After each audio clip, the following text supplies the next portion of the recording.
progress. Please rise as you are able. I now call this meeting of City Council to order.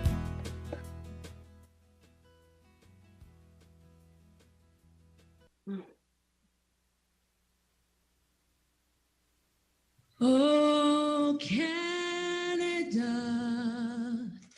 our home and native land, true patriot love in all of us command.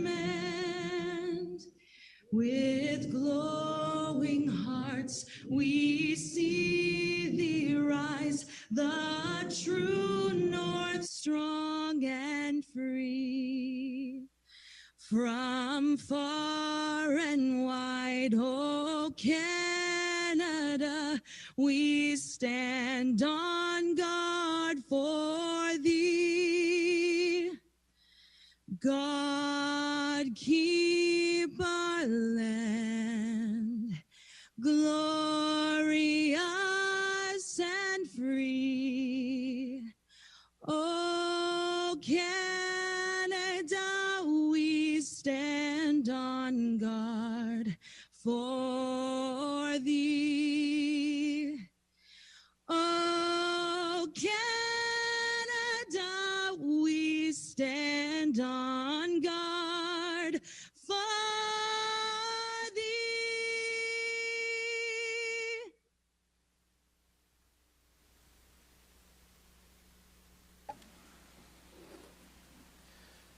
The City of Barrie acknowledges the traditional territory of the Anishinaabeg people, which include the Odawa, Ojibwe, and Potawatomi nations, collectively known as the Three Fires Confederacy. We also acknowledge the Wendat Nation Huron, who occupied these lands prior to the middle of the 17th century. We're dedicated to honoring Indigenous history and culture and recognizing the enduring presence of Indigenous peoples on this land. We're committed to moving forward in the spirit of reconciliation and respect with all First Nations, Métis, and Inuit people. You may be seated.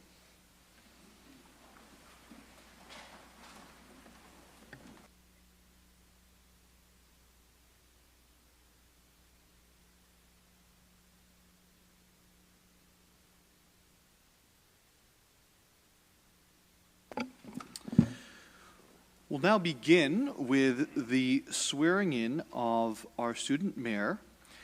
This is one of my favorite times, so it's really an honor to welcome up Emma Vernon, representing Innisdale Secondary School, and I'll call upon Tara MacArthur, Deputy City Clerk, to swear in the incoming student mayor.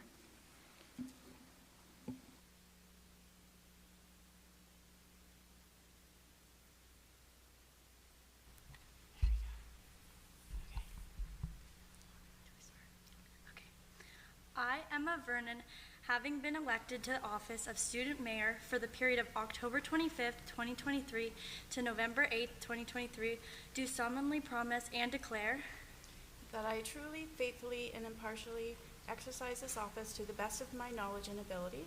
That I truly, faithfully, and impartially exercise this office to the best of my knowledge and ability. That I have not received and will not receive any payment or reward or promise thereof. That I have not received and will not receive any payment or reward or promise thereof. For the exercise of this office in a biased, corrupt, or in any other improper manner. For the exercise of this office in a biased, corrupt, or in any other improper manner. That I will disclose any pecuniary interest, direct or indirect. That I will disclose any pecuniary interest, direct or indirect. In accordance with the Municipal Conflict of Interest Act. In accordance with the Municipal Conflict of Interest Act. And that I will be faithful and bear true allegiance to His Majesty King Charles III. And that I will be faithful and bear true allegiance to His Majesty King Charles III. And I make this solemn promise and declaration, conscientiously believing it to be true. And I make this solemn promise and declaration conscientiously believing it to be true. And knowing that it is of the same force and effect as if made under oath. And knowing that it is the same force and effect as if made under oath.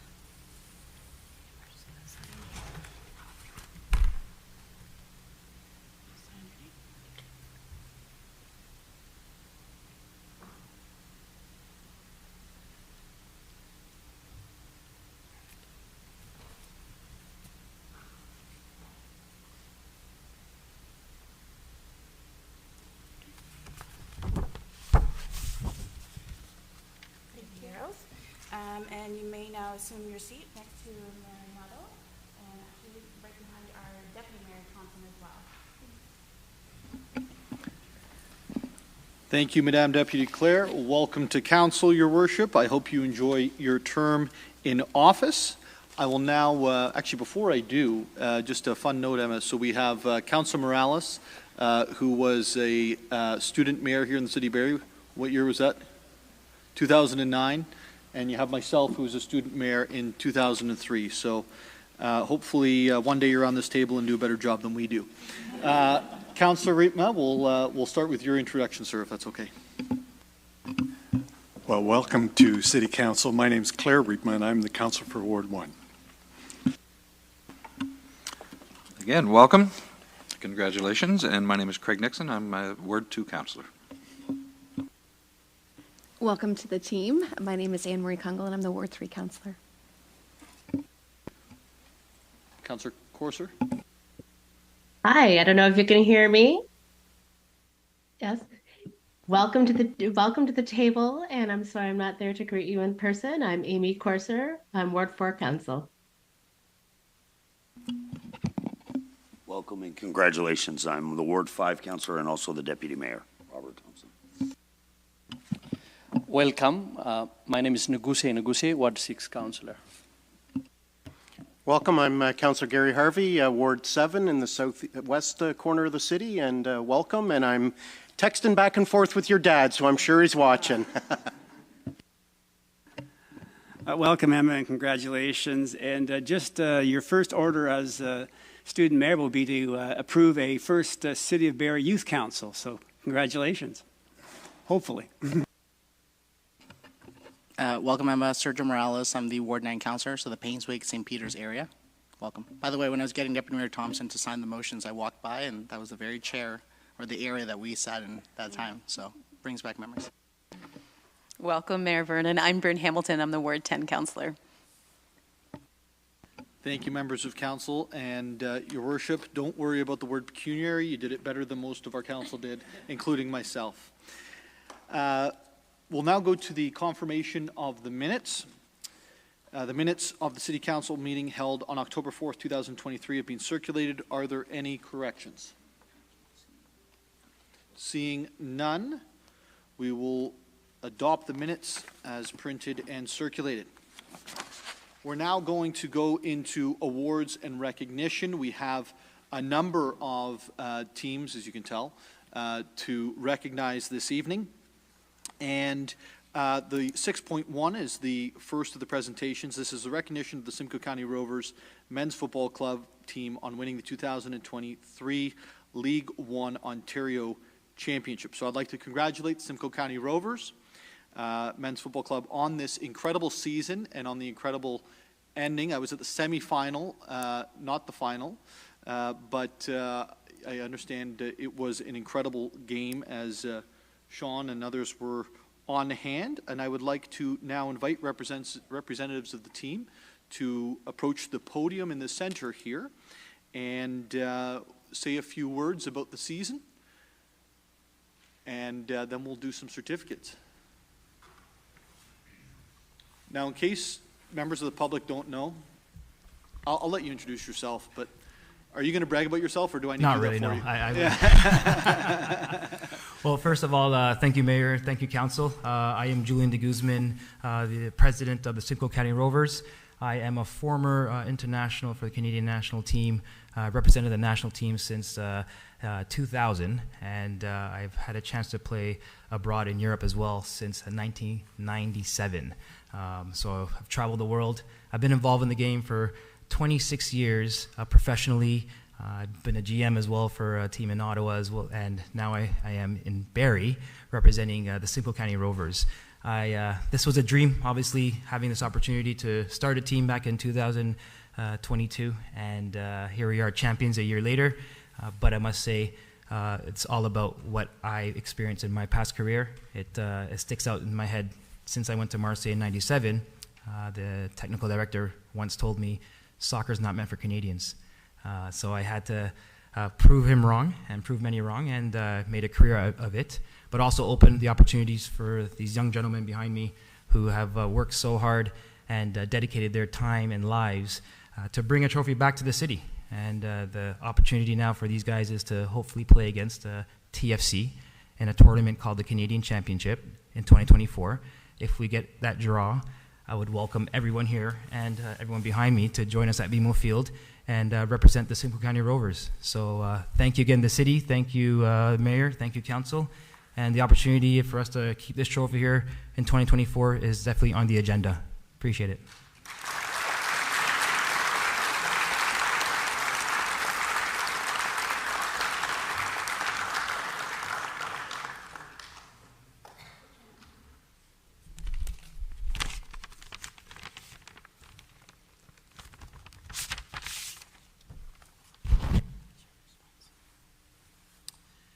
Julian, the people at home who are watching on TV can tell which one of us is the soccer player just by looking at us, okay? So what we're going to do is, Julian, maybe if you can come up and invite everyone down, and then we'll take we'll hand out the certificates and take a photo together as well with, obviously, the trophy, okay? So I know I have more certificates than players here, but I'll do my best to pick up the guys. So we'll start off with Aja Heli.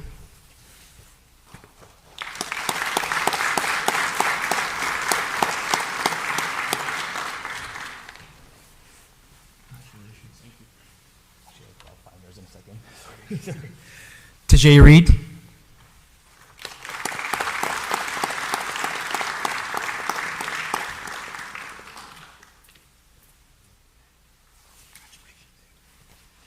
Alejandro Portal.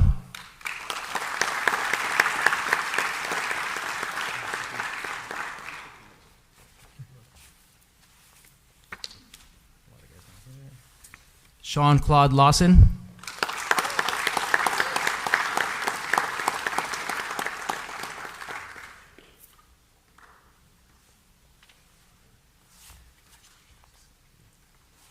Javier George.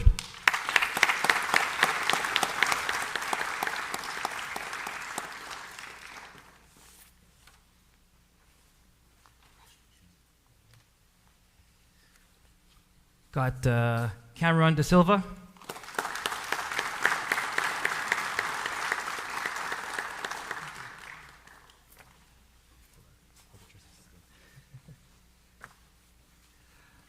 We got Luke Amaha.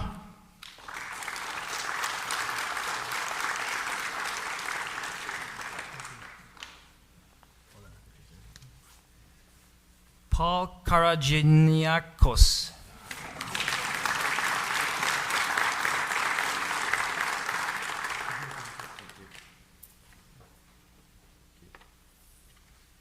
And we have a very young keeper that represents Aurora Soccer Club but has been playing with us all season. We got Peter.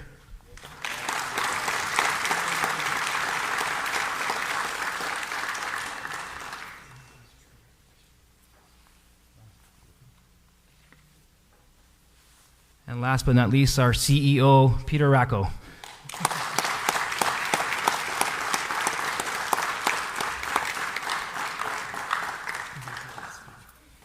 And the rest of the guys couldn't make it today, unfortunately, but they certainly wish they were here, and they're very, very appreciative. Thank you so much.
I'll stay up here. Just a very quick story. When they first brought the trophy, and Julian was showing the trophy off, I basically had a fan moment and said, "Can I take a photo with the trophy with you, Julian?"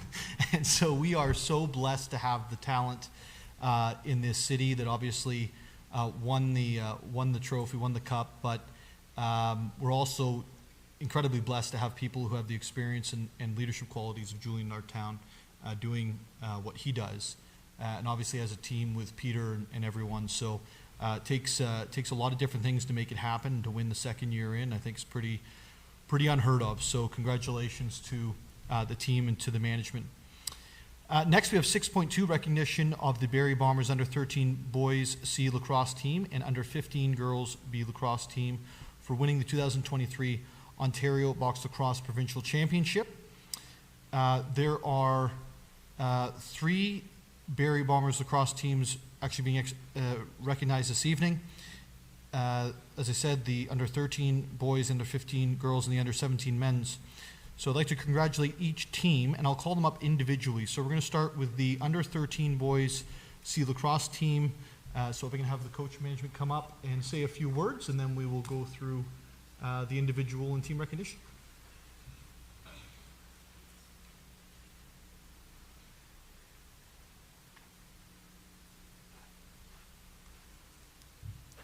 Thank you to the mayor and to council. This is a group of young men that have started the year. Some of them had never picked up a lacrosse stick before in their lives. We had 2 goaltenders who had never played before. We were able to convince them to stand in front of an Indian rubber ball, which is an interesting thought process, to say the least.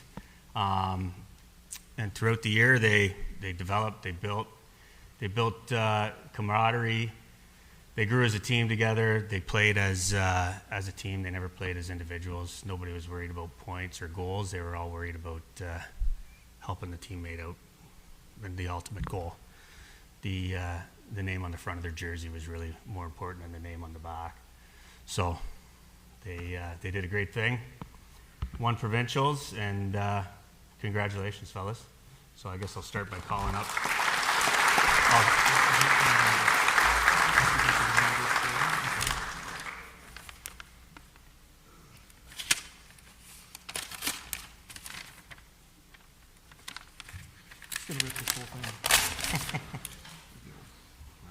Perfect. So we'll start with Logan Claveau. He was one of our young fellas that had never played net before, and he stepped in and shut the door on opponents.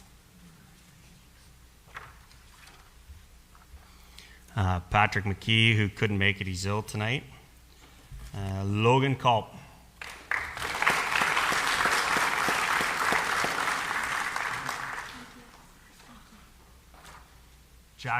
Jackson Bruce.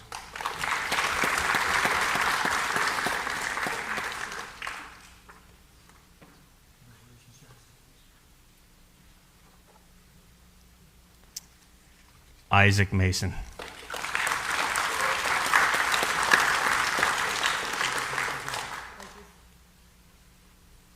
Mason Daly couldn't make it tonight. Tyson Smith. I don't see him. Nixon, I don't see him. Pearson Lankin.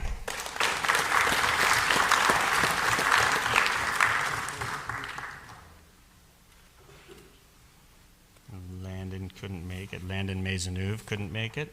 Brody Cameron.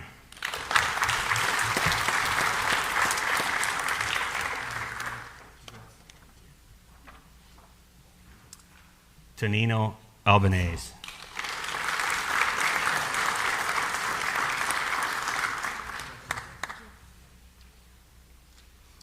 Hayden McLaughlin.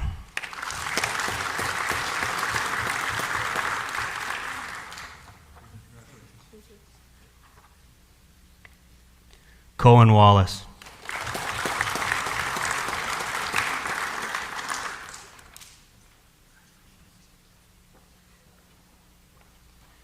Hunter Dowdell.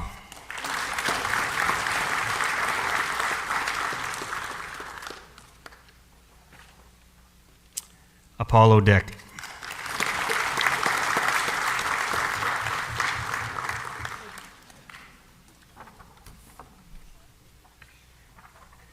Liam Easterbrook.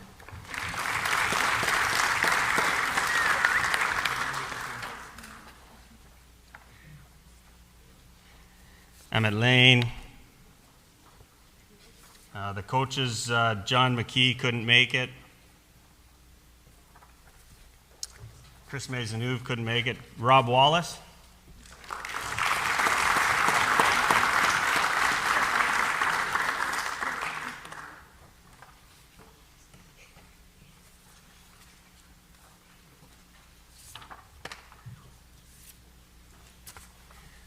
Chad Culp.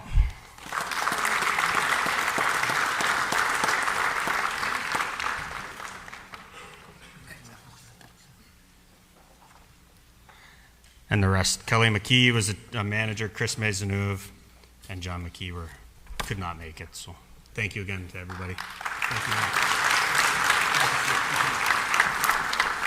If any of the parents want to take a photo of the team up here, they feel free for somebody or a few to come over and take photos there.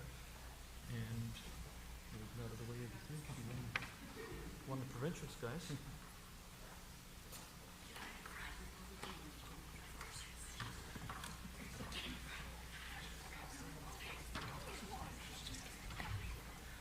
See everybody's face just for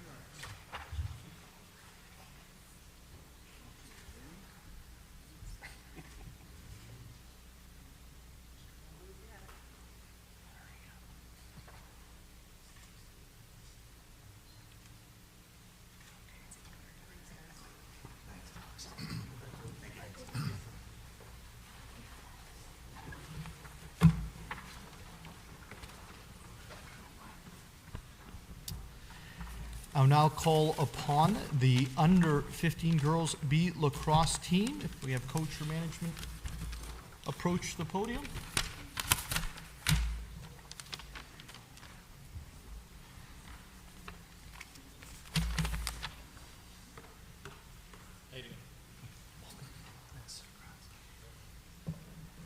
Thank you, Mr. Mayor and councilors, for inviting us here tonight. If you had told me, my players, or any of their families that we'd be here at the end of this season, we all would have told you that you were crazy. We got a lot of new players. We got a lot of underagers. We're definitely underdogs. But it didn't take very many weeks before myself and my bench staff started to recognize the character of the girls that we had on the team. Just positive attitudes, relentless competitive spirit, just fantastic group of kids. I love the team, love the girls, and once we got where we were going, we knew how good it was going to be. We went through some adversity there. Couldn't be more proud of them.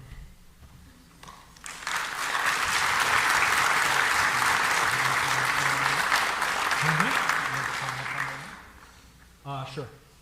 So we got a lot of multi-sport athletes, so we're a little short on the bench here tonight, but we'll go through them. Maddie Barnes could not make it. Addison Bond is here. Come on down, Maddie.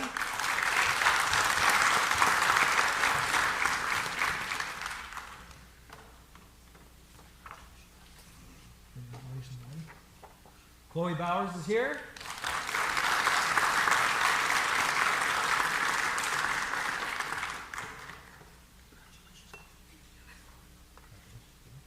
Jessica Bray is here.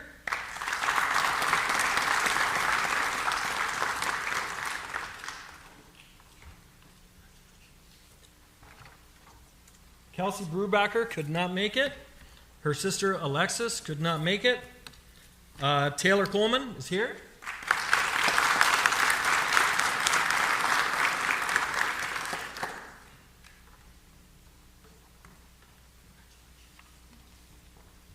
Lauren Coleman is here.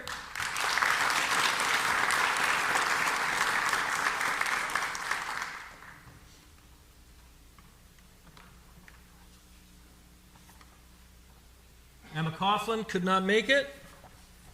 Olivia Crossland is here.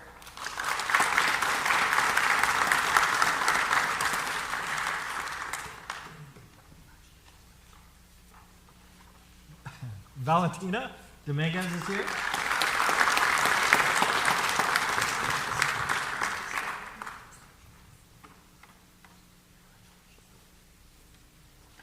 Kaylin Drennan could not make it. Jessica Gatt could not make it. Alyssa Glass could not make it.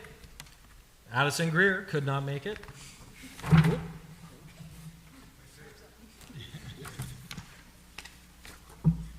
We got so many that can't make it, they're falling off the podium. Carly Hill could not make it. Ella Patton could not make it. Lori Sanford is here.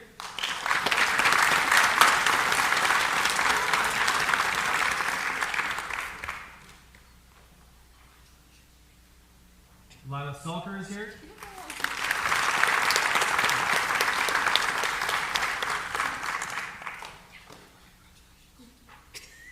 Kyla Van Kalfschoten could not make it. She'll probably get mad at me for how I said her name. That's me. Paul Glass, our manager, could not make it. Greg Bray, we couldn't have done it without Greg. He is here, assistant coach.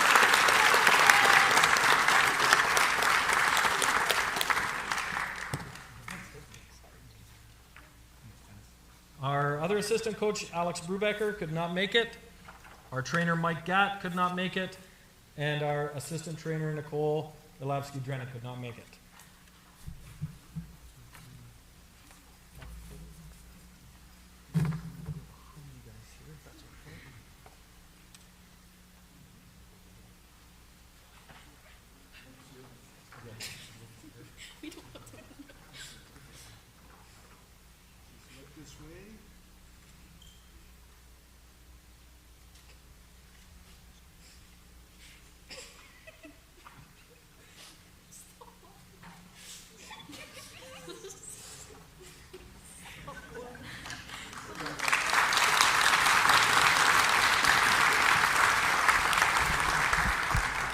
Congratulations to our under-15 girls lacrosse team on an incredible year. We'll now call upon the under-17 men's lacrosse team and management to come down and say a few words as well as pass out the certificates.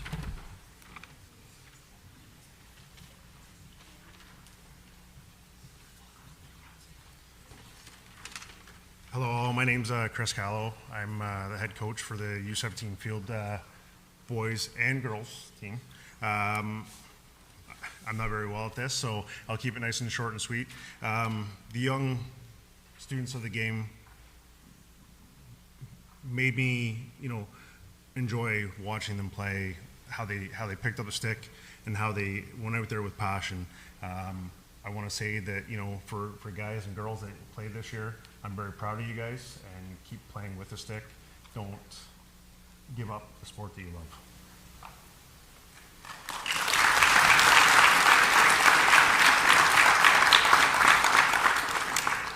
So some are here tonight and some aren't. Hunter Bricknell, which is not here tonight. Cameron Bai is not here. Gavin Callow.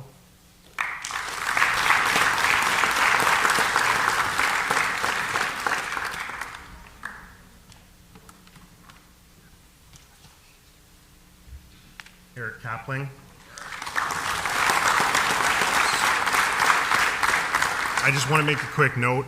Eric stood on his head this year. For a student that I've never ever seen play the game before, jumped in net for us and actually brought us home the championship. A lot relied on him, and I put big credit to Eric, so congrats.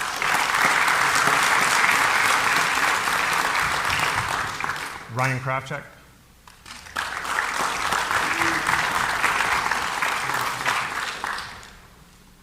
Connor Croslin.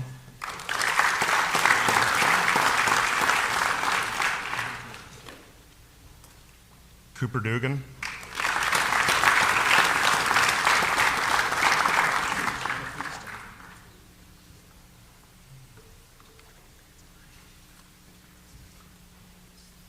Colton French is not here tonight.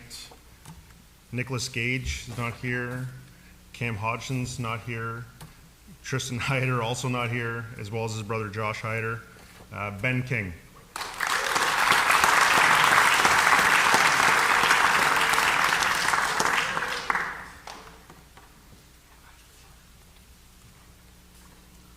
Christian McKinnon.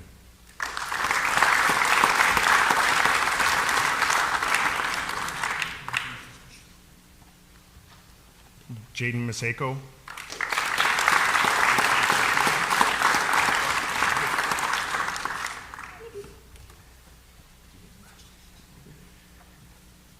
Nate McKee is not here tonight. Carter Reynolds.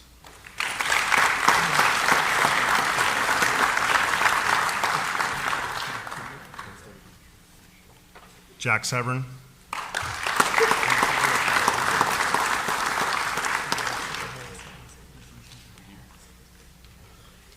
Georgia Whalen.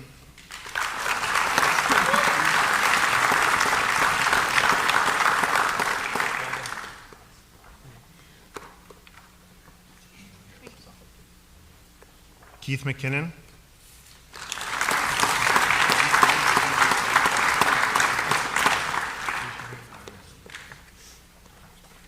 And Mark Severn.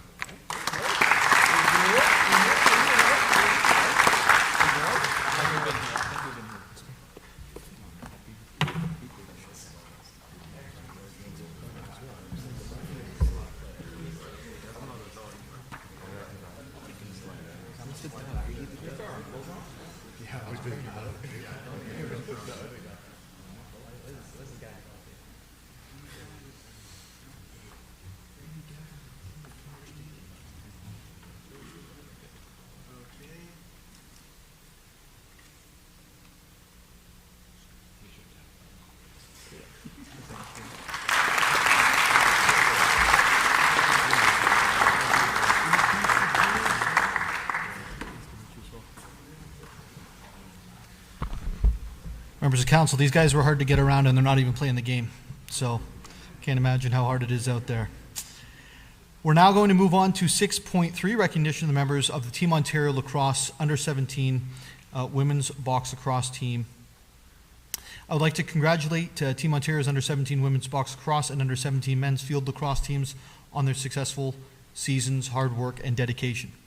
I'm now going to invite Riley Black, Morgan Lowe, Leighton Tarian, Georgia Whalen from Team Ontario Under-17 Women's Box Lacrosse Team, and Carter Reynolds and Andrew Dowdle from the Team Ontario Under-17 Men's Field Lacrosse Team that have represented the City of Barrie to the podium to receive your certificates.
It feels like an appropriate time to say that Barrie's doing really well in athletics.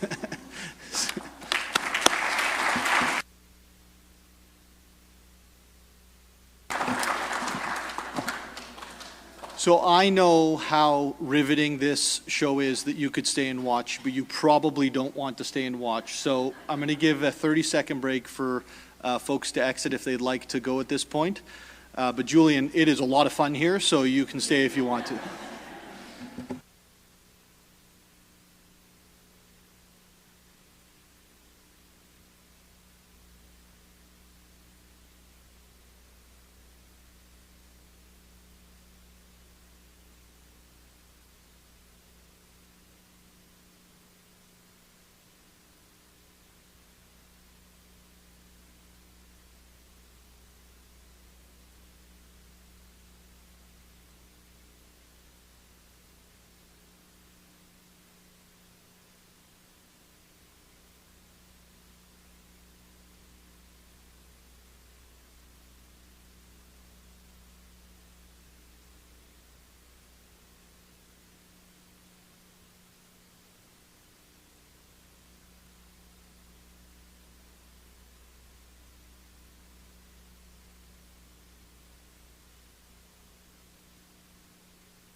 If we could call security, I think there's a gentleman trying to steal the trophy at the back.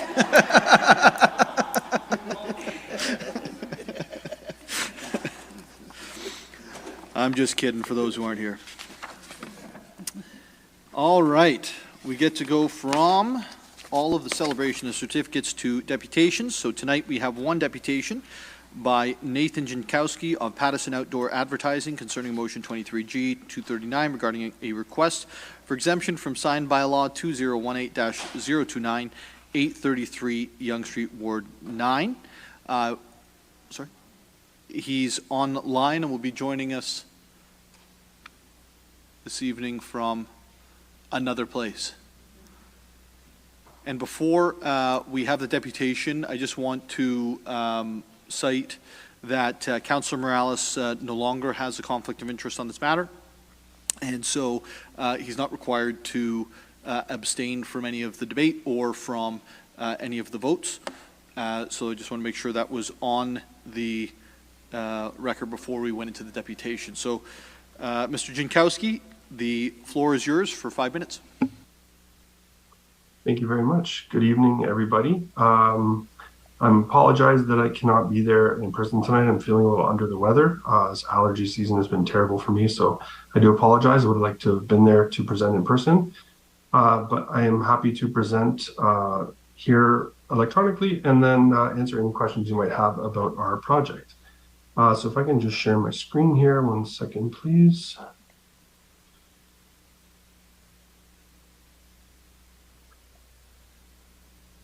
Okay, are you able to see my screen here now?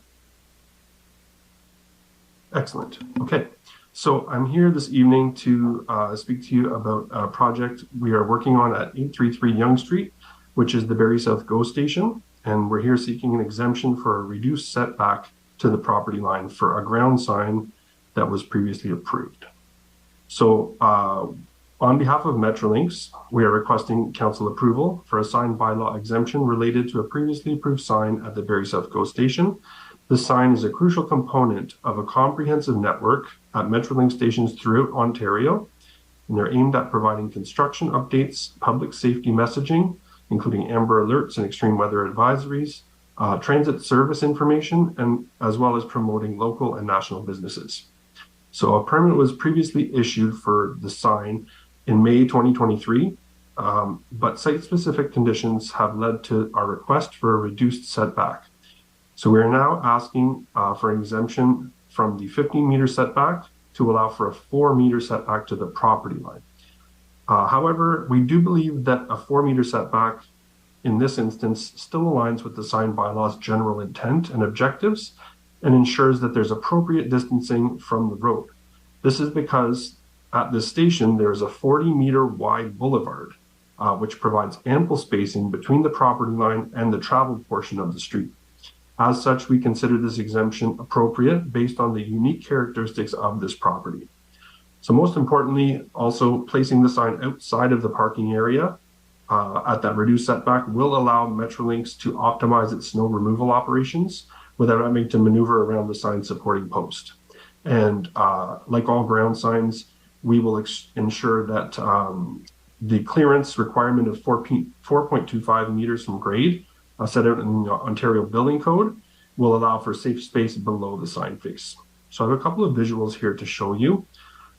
So this location you can see here is where we were issued a permit to build this ground sign, which is located in sort of this hatched area at the end of one of the parking rows. And that is a 17.9 meter setback to the street line. And then, like I mentioned, this very, very wide boulevard allows for 40.4 meters of additional spacing to the actual road. So what we are asking for today for the exemption is to be at a 4-meter setback to the property line, but that still ensures almost 45 meters to the traveled portion of the road here. And that is, essentially nearly 3 times the required setback that a ground sign is supposed to be. Usually a property line is located about 2 or 3 meters from the street. In this case, it's very, very wide, this 40-meter frontage here. And this is just another visual showing you the approximate location where we'd like to build the sign, which is outside of the parking area and will allow for the snow to be cleared easily by the maintenance crews. Still allow very sufficient spacing to the road and still easily to be seen by passing traffic. So I'm happy to answer any questions you may have about the project. Yeah, please let me know. Thank you. Are there any questions from members of council? Deputy Mayor Thompson. Thank you. Through you, Mayor, to the deputant. Was Pattison involved in the application for the permit originally? Yes, we were. We were. We are partners with Metrolinx on this project, and we were the applicant on their behalf. Actually, just to mention as well, one of my partners from Metrolinx, his name is John Lantier, is on the call, I believe, and he was looking to depute, but I'm not sure if he made the necessary arrangements to do so. But if you had specific questions for Metrolinx, I think he is available to answer them. Yeah, I was just curious if Pattison is, because you've made the request to have the variance. Yes. So in the original application, how did you guys feel that the sign was okay there and then receive the permit, and now you're looking to bring it out to the roadside? Yeah, after we got the permit, we did hear some concerns from Metrolinx team that they would have some issues potentially with clearing the snow, and they asked us to then seek a variance to move it out of the parking area and just towards the edge of the property line, 4 meters from the property line. And our preference is also to locate outside of parking areas. It's just with cars parking and trucks and things, it just always makes more sense for us to locate it outside of the parking area. So I do understand, and I understand the exposure of advertising is better on a street. It's just, I think it's a soft argument to say that you're worried about snow cleaning when there's, I don't know, I'm counting probably 50 light standards that you're going to have to plow around also. So that would be a concern, as it'll be a sonotube pedestal the same way a sign would be installed. The sign is 7.5 meters in height, and the exemption is to move it to the road. Does it minimize, I can't remember if it minimizes the request, the 100 meters to the residential? That doesn't change, correct? No, we are still complying with every other regulation on the sign bylaw. The only variance we were seeking, or in this case, the exemption, was just for that reduced setback. And we thought it made a lot of sense based on the site-specific conditions, because you're still getting ample spacing between the sign and the road. It's not like we're trying to bring it way over to, you know, the sidewalk or the side of the street. We understand, you know, the need to have it set back, and we think we're still accomplishing that with this request. My final question, maybe through you, Mayor, to staff. Is there anything in the, I guess, infrastructure of the next 10 years of changing St. Paul's? Like a intersection improvement, a widening, or anything that then this could become an issue?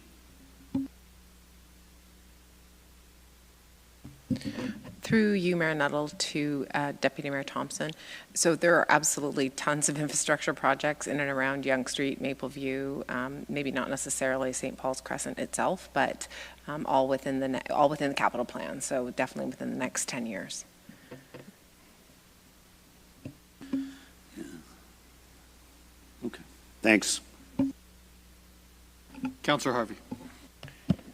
Thank you, Mayor Nuttall. To the deputant, what would be the lifespan of one of these signs, and what is there a particular amount of years of lease agreement that you have with Metrolinx for using their property for the sign? Yeah, absolutely. Yeah, so we have a 15-year contract with Metrolinx at this location. And the lifespan of one of these signs is typically 7 to 8 years, but we will be replacing the sign face in its entirety at that point to ensure that it continues to display nice, clear messaging that's easily visible to passing traffic and our intended audiences. And just one Also follow. Oh, sorry. Go ahead. I was just going to mention that the sign faces themselves, the components as you break them down are also about 90% recyclable. So even though the sign face comes down, it can be reused in many instances. Okay, great. And just one follow-up to that too. More for curiosity, to be quite honest with you, is what's the estimated dollar value of one of these signs and the installation and everything?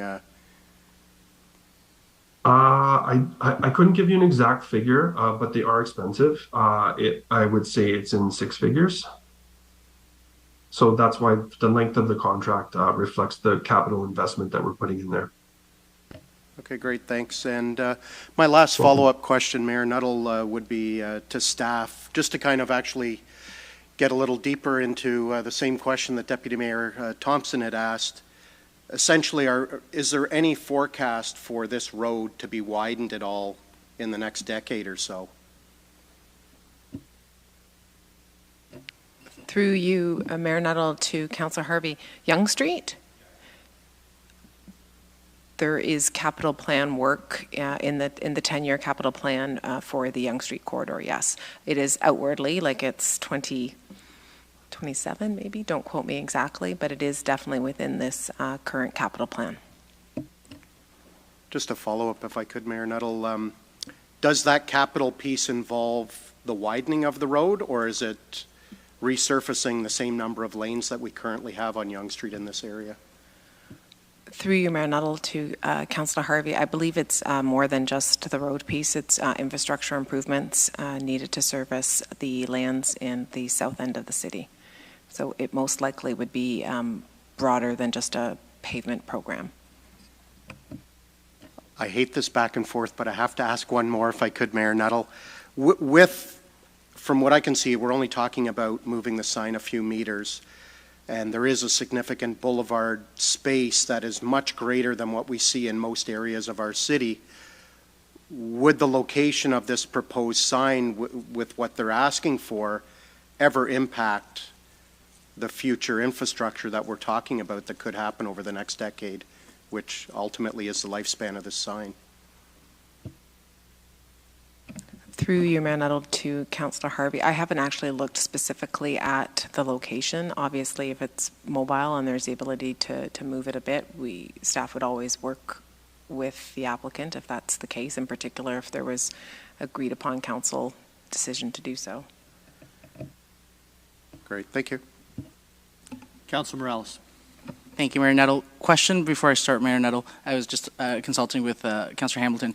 There's a bit of an overlap between questions to the deputant and, you know, he's here, and if we go to a possible amendment later, are you flexible, I guess, for comments and questions as well? Because I was trying to give her advice on whether... So I'm not flexible in comments. Okay. But you can ask questions to staff and questions back to the Perfect. deputant. Like, you can interchange as long as they're all perfect questions. Okay. Thank you. Mr. Jankowski, thank you for your presentation on this. You're welcome. I share a few of the concerns that have been said about, you know, why didn't we come in at the 4 meters? For me, this isn't about do I like the billboard or not. As I think has been said, the billboard's going to go up. Is it going to go up at the more eastward location or 4 meters from the lot line? That's the real question. And yes, this is a very unique boulevard. So my question to you is, moving forward, what is going to be Pattison's approach? And before I let you answer this, I just have concern, not that that's your intent for bait and switch, but I have concern that maybe the process that we have here at the city and the staff that we empower, I want to ensure that that is respected moving forward. So if you guys are approaching this on a very unique situation where we have like almost like a 35-meter boulevard, that's one thing, or unless this is just going to be your corporate approach for all locations in Barrie. Yeah, no, that's absolutely not our intent. Before I started working at Pattison, I worked at the City of Toronto in their sign bylaw unit for 10 years, and I helped them revise and change and update their bylaws. I did every role in that sign department. So I'm very well experienced in sign regulations in Ontario and the GTA. My preference when I came to Pattison was to always start by considering, what I appreciated as being staff, and that's some transparency and open dialogue, and willing to sort of meet in the middle grounds. And I think we can use this application and this project as a learning tool to essentially do better at communicating with the local councillor and city staff at the early stages of the project to try to identify what we're trying to achieve and what the staff and the bylaws that are applicable are trying to protect. And I'm confident we can find middle ground on any future projects. I understand it wasn't the greatest way to get here today, but I'm willing to also consider an option that we've explored in other municipalities, which is to tie a condition to this that would be, should the street, Yonge Street, be widened in the future, we'd be willing to relocate the sign accordingly if it conflicted with any of those plans or was, inside of that setback area where it didn't make sense to have it located there anymore. So I'd be happy to consider that as a condition if you think that's a suitable one. Perfect. Thank you. And I just want to clarify, you don't have to apologize about communication with the councillor. I should have figured it out more easier. I didn't buy this as Sergio. I bought this as the councillor. All the invoices have always been to 70 Collier Street. They've always had my title, so that was on me. But again, thank you for the deputation, and sorry to all members of council to even not have this go on consent in a faster way. I'm going to save the rest for after Mayor Nettle. Thank you, Councillor Morales. Councillor Courser. Hi, yes, through you, Mayor Nettle, to Ms. Banfield.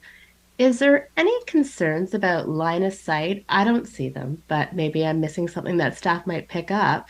Is there any concerns about line of sight with this sign? And looking in your crystal ball, second to that question, in the follow-up of the changes that are potentially happening on Yonge Street, will there be a future line of sight issue?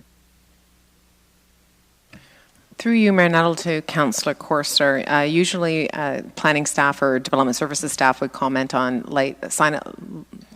sight lines with respect to moving on to municipal roadways. So in this case, it looks like this sign obviously is on private property, and it doesn't look like there would be a sight line issue moving onto a public roadway. Apologies, the second question was about timing.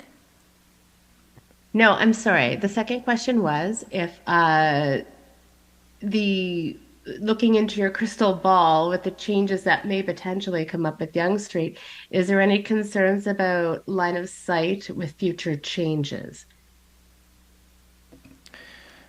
Through you to Yonge Street. Yeah, through you, Mayor Nettle, to Councillor Courser, I don't believe so, no. Okay, thank you very much.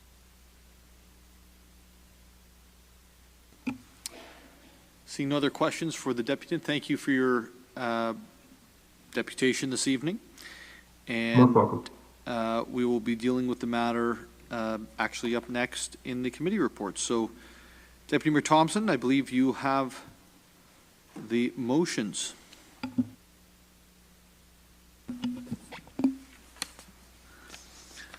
Moved by myself, seconded by Councillor Hamilton, that Section A of the General Committee Report dated October 18th, 2023, as circulated, be received. New rule for chairs of committees. Don't make the chair go down because I don't know how to make it go up. Not to point you out, Councillor Hamilton, okay?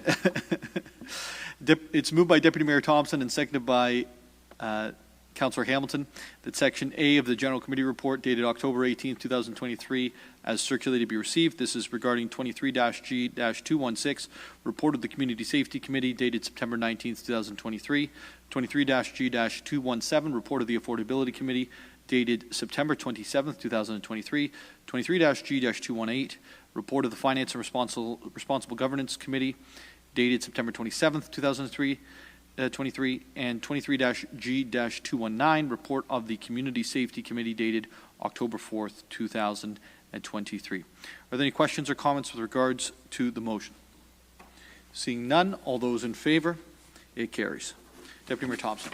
Moved by myself, second by Councillor Hamilton, that Section B of the General Committee report dated October 18th, 2023, as circulated, be adopted.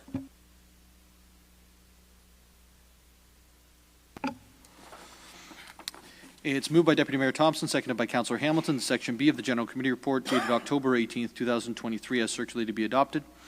23-G-220, Memorandum, the review of the right-of-way design standard for Salem and Hewitt's areas. 23-G-221, investigation, economic trade partnership opportunities. 23-G-222, investigation to allow for resident waterfront parking pass holders to use the EV charging stations at the marina with no additional fee. 23-G-223, invitations to cities, provincial and federal members of parliament, update on provincial and federal matters. 23-G-224, investigation always stop or other pedestrian safety measures on Codrington Street and Rodney Street. 23-G-225, investigation no parking anytime, Sydenham Wells and Penetanguishene Road. 23-G-226, investigation installing a stoplight, Johnson Street and Grove Street. 23-G-227, investigation controlled pedestrian crossing, Livingston Street West and Longman Drive. 23-G-228, investigation speed reduction on Lake Shore to 40 kilometers an hour. 23-G-229, investigation 2-hour parking limit, Davidson Street. 23-G-230, traffic bylaw amendment, no parking anytime on Quant Street. 23-G-231, investigation for three-way stop, Ann Street North and Hammer Street West. 23-G-232, delegation of approval authority for certificate of cancellation and validation of title under sections 5345 and 57 of the Planning Act. 23-G-233, alteration to a designated heritage building, 142 Collingwood Street, Ward 1. 23-G-234, municipal names registry, additional names. 23-G-235, Stanley Street, no parking anytime restrictions, Ward 3.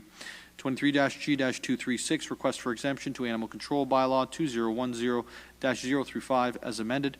23-G-237, invitation to present to council Carnival Barrie, and 23-G-238, appointment to Barrie Sports Hall of Fame Board. Are there any questions or comments with regards to the motion that's on the floor? Seeing none, all those in favor, and it carries. Deputy Mayor Thompson. Moved by myself, second by Councillor Hamilton, that Section C of the General Committee report dated October 18th, 2023, as circulated, be adopted. This one's a lot easier. It's moved by Deputy Mayor Thompson, seconded by Councillor Hamilton, Section C of the General Committee report dated October 18th, 2023, as circulated, be adopted. This is 23-G-239, request for exemption from sign bylaw 2018-2-029, 833 Yonge Street, Ward 9. I believe there's an amendment. Councillor Morales. Thank you, Mayor Nuttall. I'll start, moved by myself, seconded by Councillor Hamilton, that motion 23-G-239 of Section C of the General Committee report dated October 13th, 2023, be amended by deleting paragraph 1, replacing with the following. Number 1, that a temporary exemption be granted to Pattison Outdoor from Sign Bylaw 2018-029, Section 12.1.4.1.1, for a period not to exceed 5 years, for the placement of a poster panel sign with a single digital display board with a minimum setback of 4 meters from the city property line at the property municipally known as 833 Yonge Street, with all other provisions of the sign bylaw being adhered to. And number 2, that enforcement service staff review with Pattison Outdoor the possible continuation prior to the expiry of the 5-year exemption and report back to General Committee if required. And I can speak to it. I'm literally going to hand you the motion.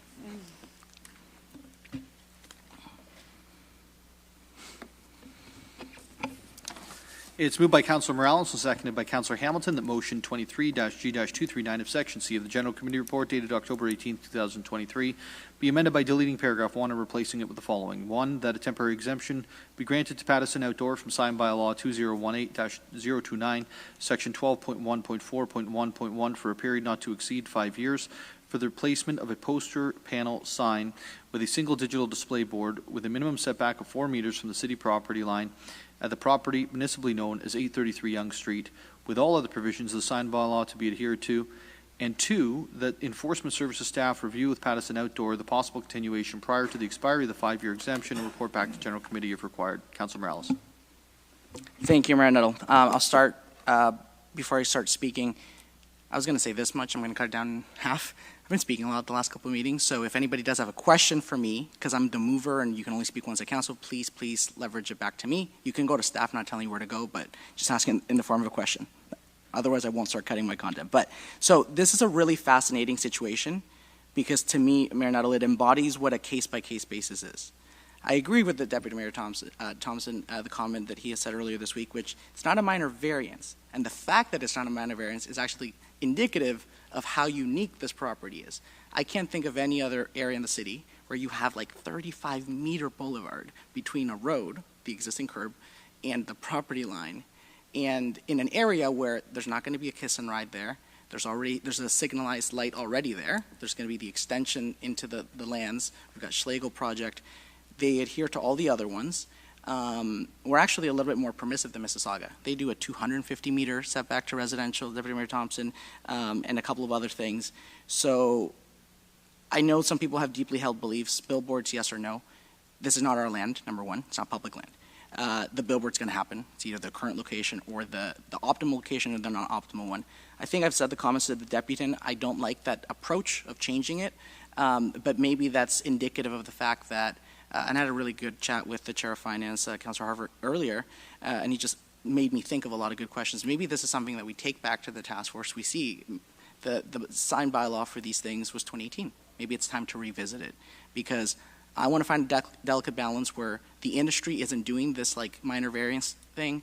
I want to find a balance where staff are empowered to enforce our rules. I want to empower staff. I don't want to essentially undermine the decisions they make. I want to streamline it. So I do also want to say this is really important. The questions that were asked of staff a couple minutes ago and the answers that there are planned work for Yonge Street are absolutely correct. And also there's no way to know if maybe something needs to be done on St. Paul's later just because it's not projected. However, I do want to clarify, and I sent everybody the link. The Yonge Street capital work that's projected is south of Mapleview. So St. Paul's is not even close to that, and that is not in our capital plan. So the 2017 target was absolutely correct. That is for south of Mapleview, does not even come close to St. Paul's or this area. And we're widening a 2-lane road right now, kind of like what you think of a county road, to the 5 lanes with bike lanes, cycle tracks, and sidewalks and all those important things. So based on what I've heard, I am supportive. The setback makes sense. The snow storage thing, and also the grade. If anybody's been in that area of Barrie, it does drop significantly. And I respect Metrolinx as a partner. I think we're only going to, as the city grows, having a robust station is important. And again, that's such a unique boulevard there that I don't foresee, personally speaking, for my ward, any concerns. So I'll leave it there. If any members have questions, feel free to ask me. Thank you, Councillor Morales. Are any questions or comments from members of council? Councillor Hamilton?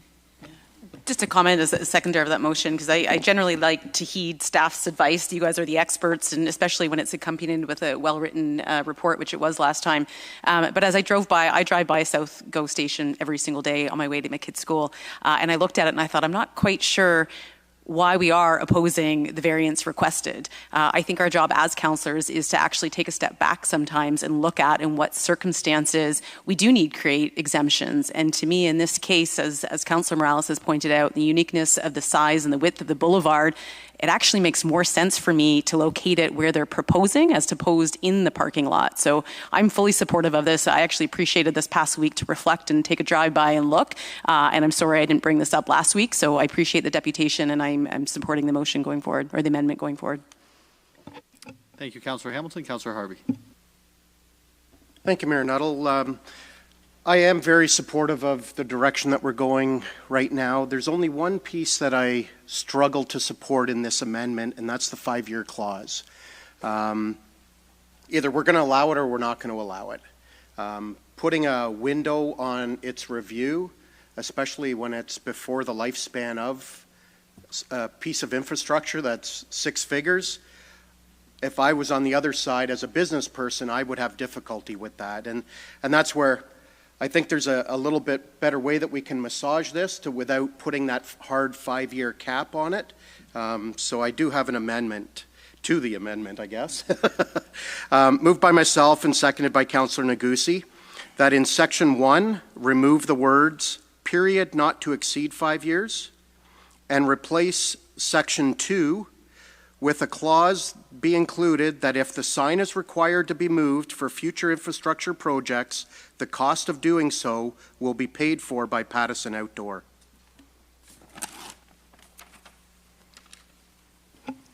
Councillor Harvey, I know you're going to test me with the writing here. I printed it on purpose.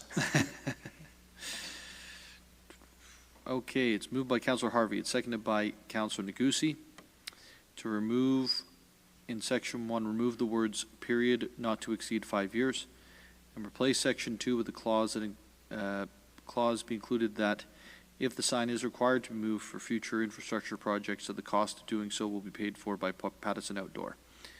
Are there any questions or comments with regards to the amendment to the amendment? Councillor Riepma. Thank you, Mr. Mayor.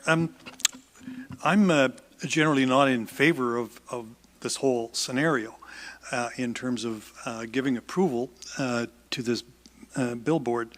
But I do agree that this amendment helps, and it answers one of my concerns, that if this sign is approved, then if we need to have it moved or it interferes with our future constructions, that it would be relocated at the owner's expense. So that comforts me to some degree. And I was wondering if the mover of the amendment would also consider adding to the amendment the request of staff to take another look at our sign bylaw altogether, because I think it dates, the last date on it is about 2018, and 5 years, things have changed quite a bit, and I think it would be useful for staff to do a refresh on that bylaw. So I'm happy to amend the amendment, or amend the amended amendment, but if we could just add that to your amendment, Councillor Harvey, then I would be able to support it. So as we're City Council, there's no friendlies, but I would suggest this, that the best route is to just get an item for discussion, flow it through the process, and do it separately from the main item that's here tonight with regards to this one specific sign. Point taken, but I think that's probably the cleanest way to do it. Okay, that's fine. We can do that.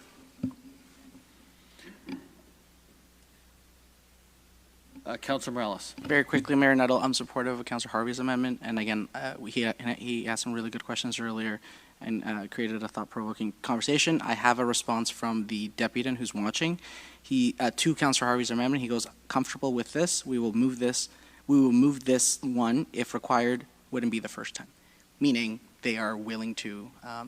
So I think it's a good way to replace it and looks after it in a fiscally responsible and logical way. Thank you. Any other questions or comments around the table? Seeing none, all those in favor of Councillor Harvey and Councillor Negussi's amendment? And it carries. We're now on to the First Amendment as amended. We're going to get to this eventually. Are there any questions or comments on the amendment? Deputy Mayor Thompson. Thank you, Mayor Nuttall. So this started off with the original amendment to last week's by Councillor Morales, who is the ward councillor.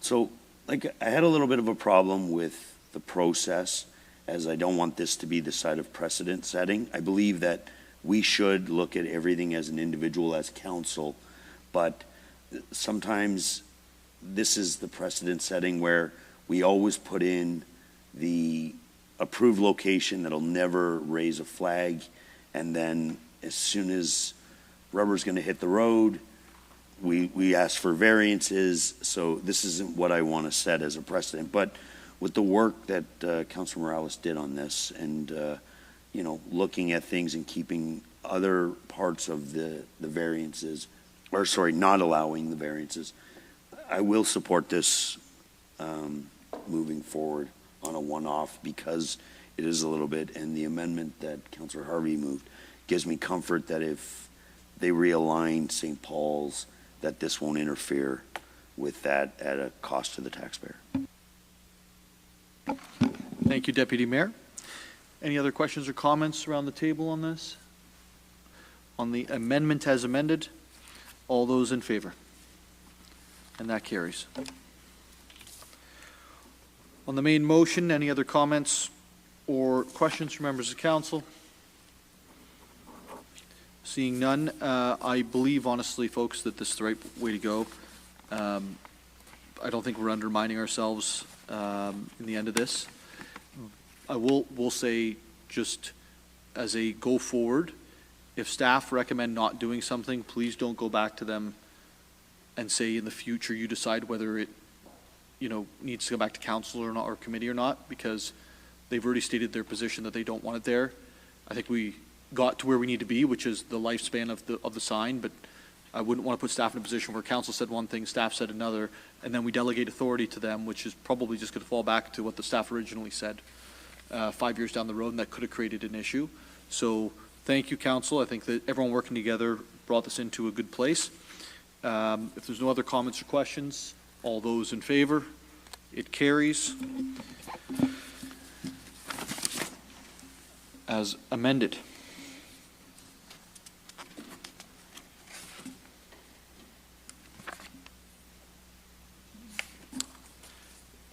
Deputy Mayor. Moved by myself, second by Councillor Hamilton, that Section D of the General Committee Report dated October 18th, 2023, as circulated, be adopted.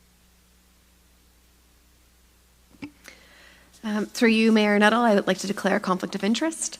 So specifically with motion 23G240, I have a potential pecuniary interest concerning the foregoing matter, as I am employed by an agency that has received funding through the Sadland Tenants Respective Foundation.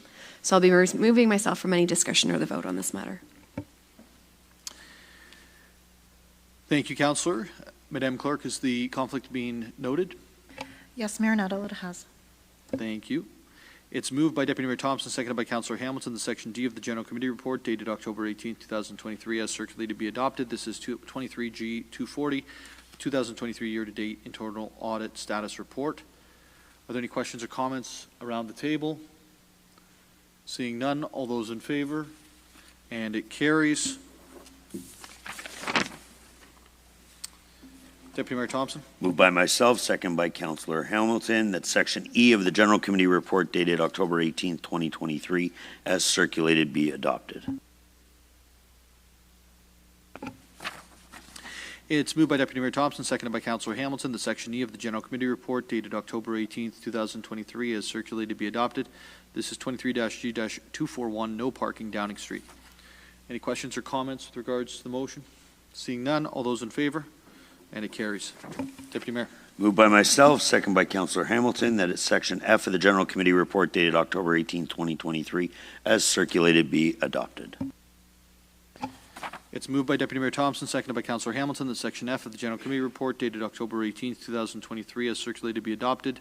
23-G-242, Ecological Offsetting Policy. Are there any comments or questions around the table? Seeing none, I'll call for a recorded vote. Madam Clerk. Thank you, Mayor Nuttall. I'm going to start with Councillor Rietma. Yes. Councillor Nixon. Yes. Councillor Kungle. Yes. Councillor Corser. Yes. Deputy Mayor Thompson. Yes. Councillor Nagusi. Yes. Councillor Harvey. Yes. Councillor Harris. Yes. Councillor Morales. Yes. And Councillor Hamilton. Yes. And Mayor Nuttall. Yes. Motion carries. Thank you, Madam Clerk. Deputy Mayor. Moved by myself, second by Councillor Hamilton, that Section G of the General Committee Report dated October 18, 2023, as circulated, be adopted. It's moved by Deputy Mayor Thompson, seconded by Councillor Hamilton, the Section G of the General Committee Report dated October 18, 2023, as circulated, be adopted. 23-G-243, this is the establishment of a youth council. Are there any questions or comments around the table with regards to the youth council? Seeing none, all those in favor? And it carries. Deputy Mayor. Moved by myself, second by Councillor Hamilton, that Section H of the General Committee report dated October 18th, 2023, as circulated, be adopted. It's moved by Deputy Mayor Thompson, seconded by Councillor Hamilton, that Section H of the General Committee report dated October 18th, 2023, as circulated, be adopted. 23-G-244, correspondence in support of the IOOF's funding request to the federal government, Ukrainian refugees. Are there any questions or comments with regards to the motion on the floor? Seeing none, all those in favor, and it carries. Deputy Mayor. Moved by myself, second by Councillor Hamilton, that Section I of the General Committee report dated October 18th, 2023, as circulated, be adopted. It's moved by Deputy Mayor Thompson, seconded by Councillor Hamilton, the Section I of the General Committee report dated October 18th, 2023, as circulated, be adopted. 23G245, referral of circulation correspondence, confidential potential land disposition matter, Dunlop Street area, and 23-G-246, referral of a circulation memorandum, update on new foundations project. Are there any questions or concerns with regards to the motion on the floor? Seeing none, all those in favor, and it carries.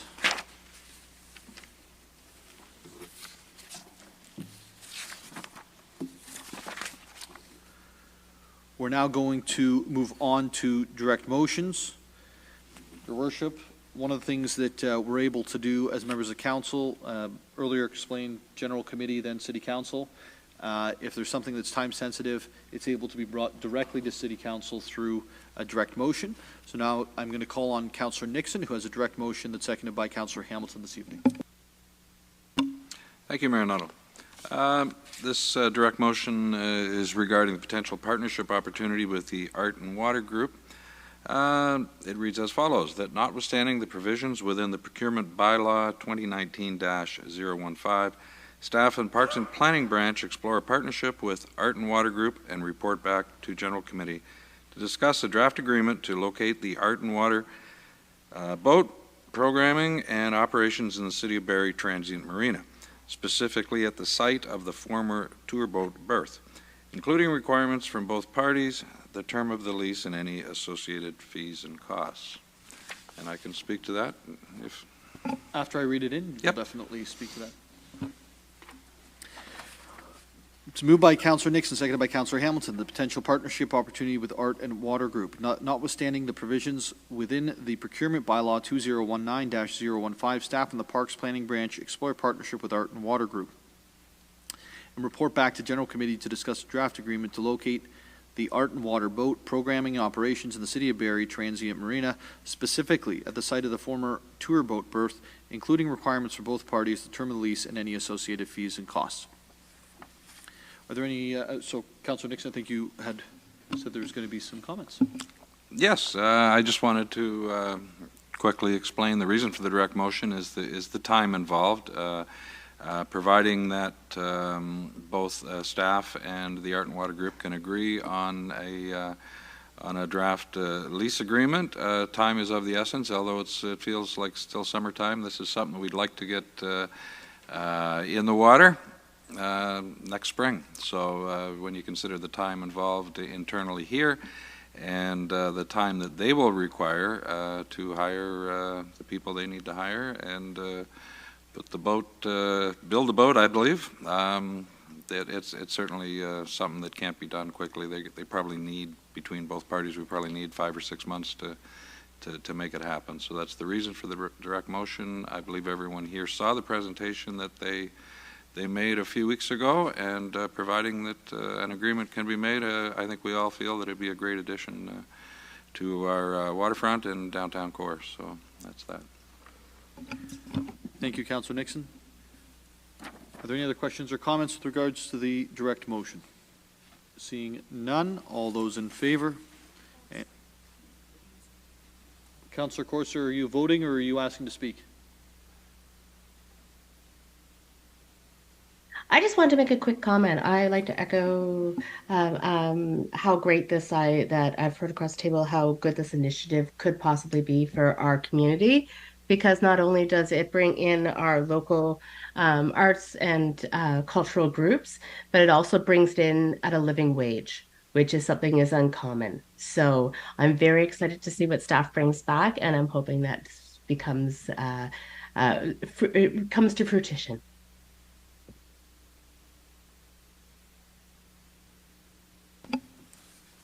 Thank you, Councillor Corser. Are there any other questions or comments around the table? Seeing none, all those in favor? And it carries.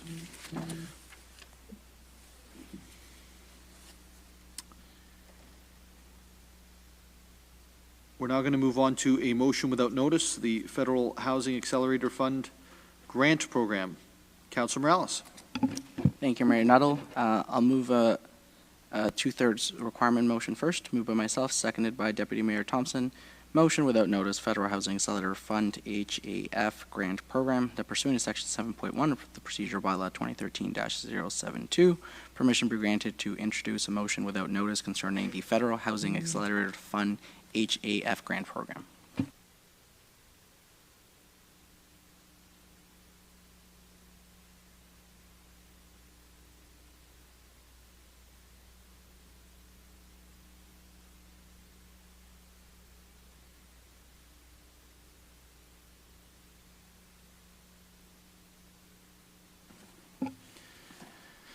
It's moved by Councillor Morales and seconded by Deputy Mayor Thompson. The motion without notice, Federal Housing Accelerator Fund HAF Grant Program, that pursuant to Section 7.1 of the Procedural Bylaw 2019-100, permission be granted to introduce a motion without notice concerning the Federal Housing Accelerator Fund Grant Program.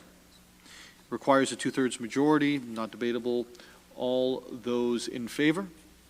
And it carries. Councillor Morales. Thank you, Mayor Nuttall. Moved by myself, seconded by Deputy Mayor Thompson. The actual motion. Federal Housing Accelerator Fund HAF Grant Program. Whereas on February 15th, 2023, Barrie City Council adopted Motion 23-G-020, a commitment to the Ontario Municipal Housing Pledge that included a housing target of 23,000 units by 2031. And whereas the Federal Housing Accelerator Grant, HAF Grant Program, represents an opportunity for the City of Barrie to refine the policies, procedures, and processes to manage development in an effort to increase the supply of housing consistent with the Housing Pledge. And whereas the federal government has required cities such as London, Calgary, and Halifax to allow 4 units as of right to build more efficient and less expensive cost per unit in order to receive federal funding. And whereas Bill 23 amended the Planning Act to create a new provincial threshold for what is permitted moving forward, quote, as of right, end quote, zoning to meet planned minimum density targets. And whereas the City of Barrie zoning bylaw currently permits as of right building for up to 3 residential units in accordance with Bill 23. And whereas the City of Barrie would like to further promote efficient land use and provide more affordable housing options for families by reducing barriers. Therefore, be it resolved that Staff and Development Services conduct a standalone statutory public meeting concerning an amendment to the zoning bylaw that would, A, permit as of right buildings of 4 residential units on a property where zoning permits single, semi, or street townhouses prior to the end of 2023, and B, rezone some or all of the municipal lands identified in Motion 23-G-179 to build more housing. Number 2, that Staff and Development Services report back to General Committee in Q1 of 2024 with recommendations. Thank you, Councillor Morales. It's moved by Councillor Morales and seconded by Deputy Mayor Thompson. This with regards to the Federal Housing Accelerator Fund Grant Program.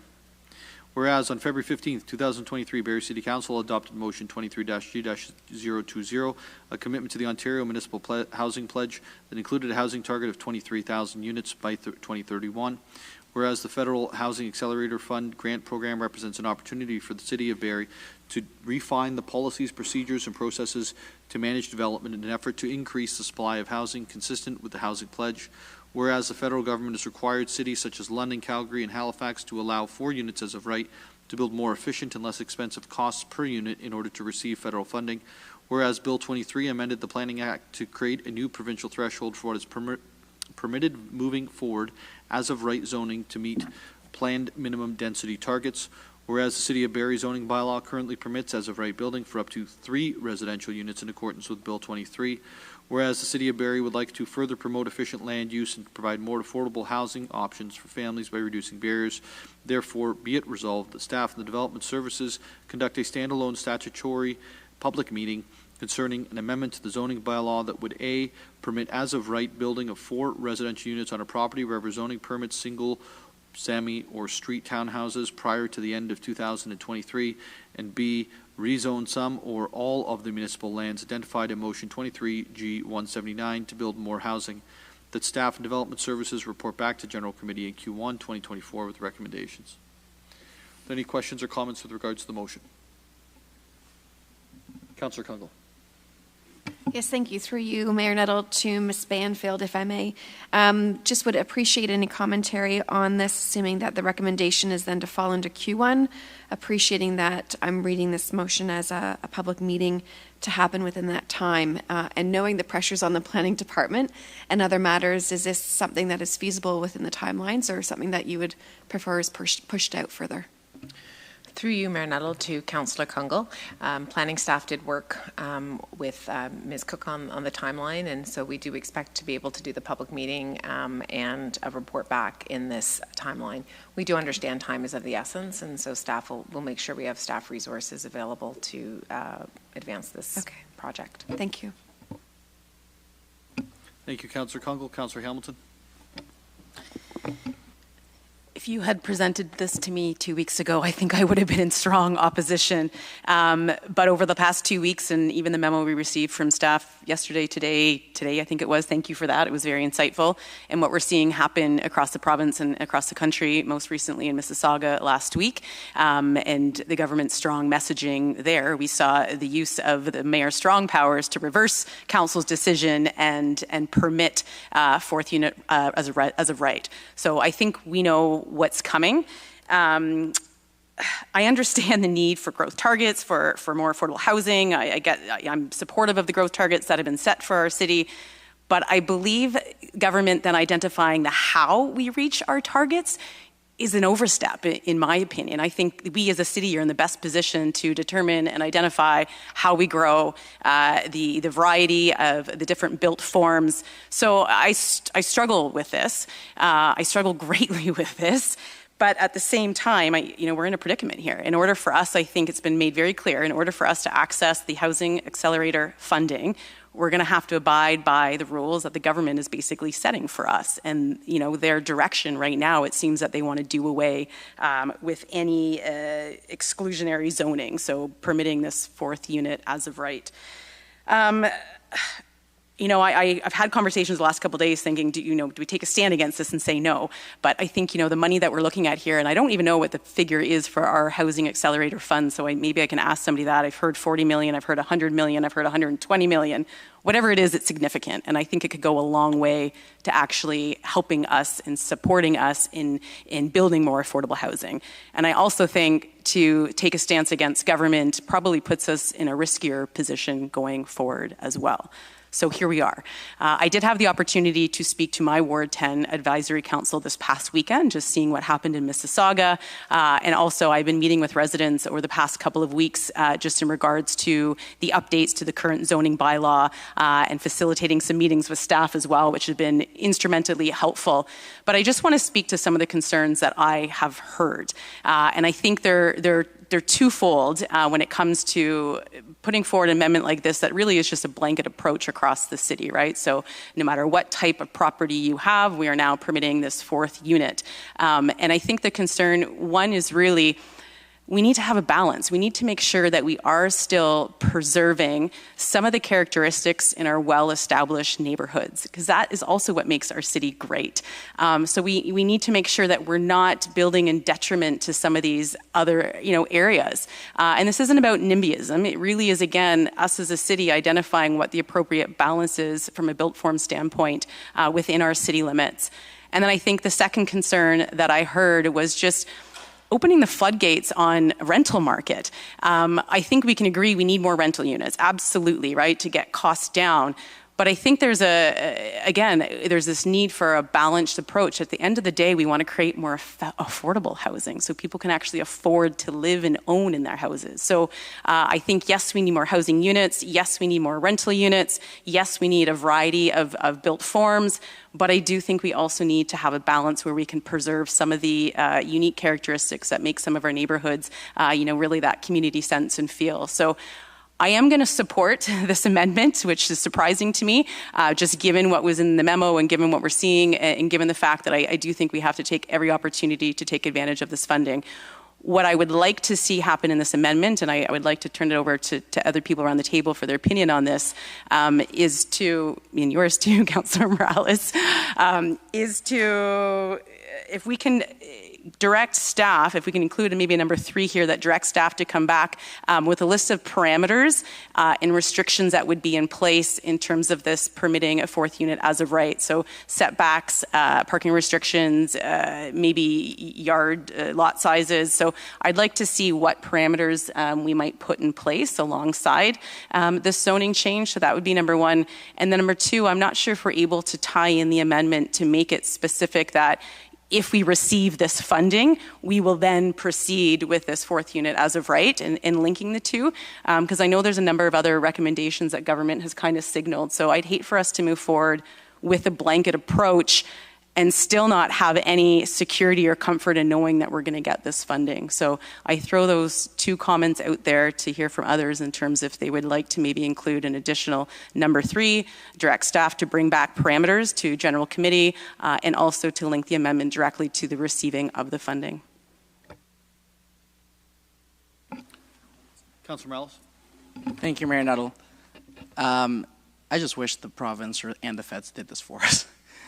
This whole thing, some cities will, some cities won't. Some cities will technically allow it, but then, create really strict variances that sees none of the product built.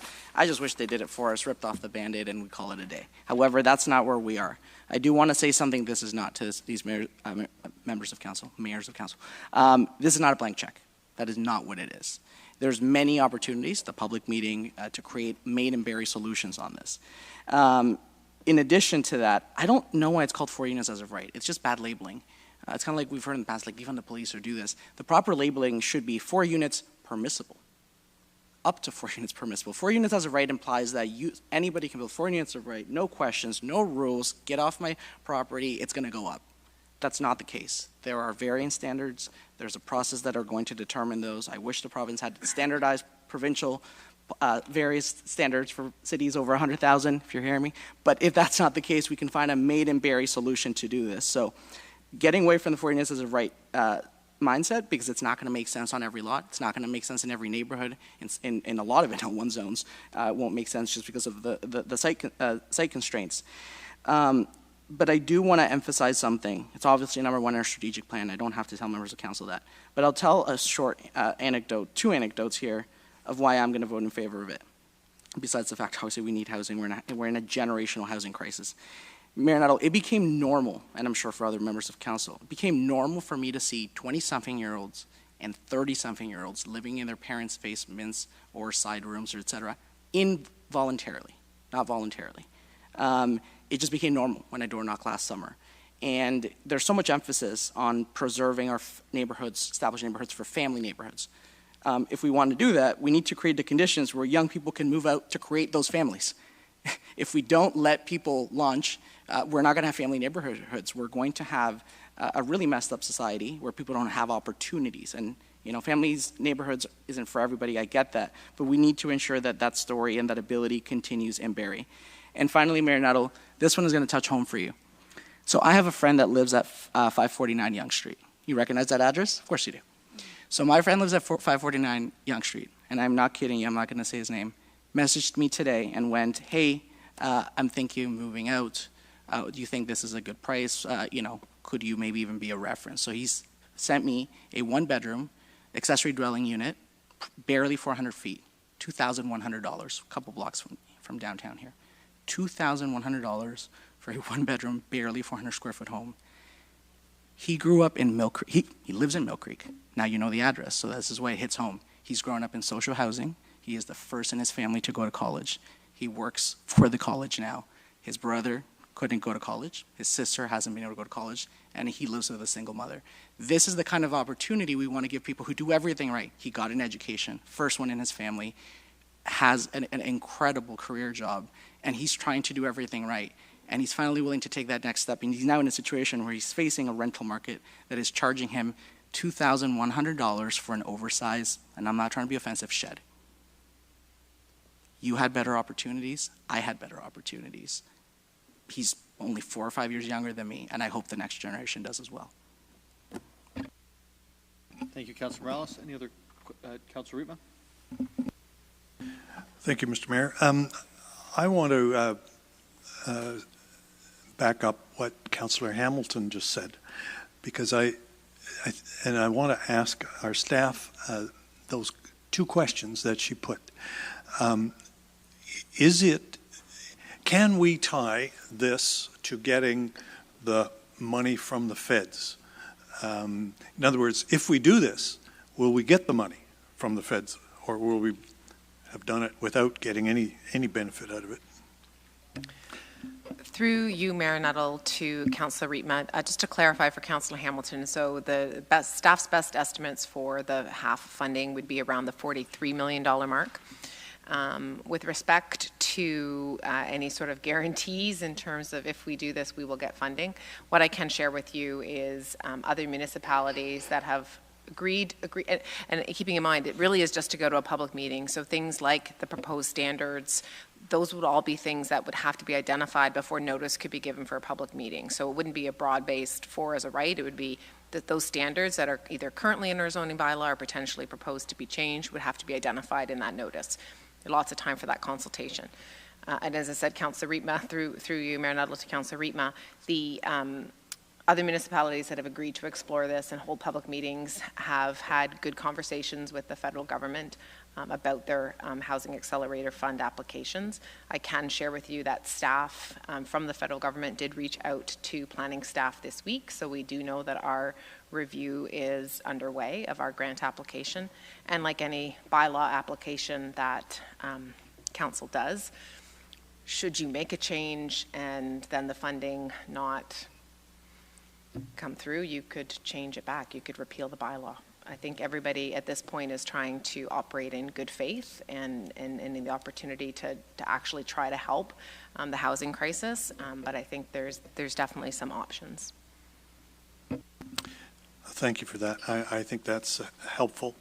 And you answered my second question when you said that the criteria would be part of the public meeting. So that's also helpful. Mr. Mayor, I'm going to support this. And what Councillor Morales just said concerns me. The person that he knows rented a place 400 square feet for $2,100 a month. My concern is that that's not affordable for a lot of people, and certainly for a lot of young people. And I think we have to be careful that we don't confuse or put together increased density and better affordability. We've seen that with the third suites, certainly in Ward 1, where there were additional suites added to homes, and they're being rented for $2,500 to $2,800. So we're not making any progress on affordability. Yes, we are providing more housing and meeting housing targets, but affordability is still beyond us. So that is the one caveat, but I'm certainly willing to support this one. Thanks. Thank you, Councilor Riepma. Any other questions or comments from members of the council? We'll start with Councilor Harris, and then we'll go to Councilor Harvey. It's just alphabetical, Gary. Okay? Thanks, Mayor Nuttall. You might have been quicker with the finger.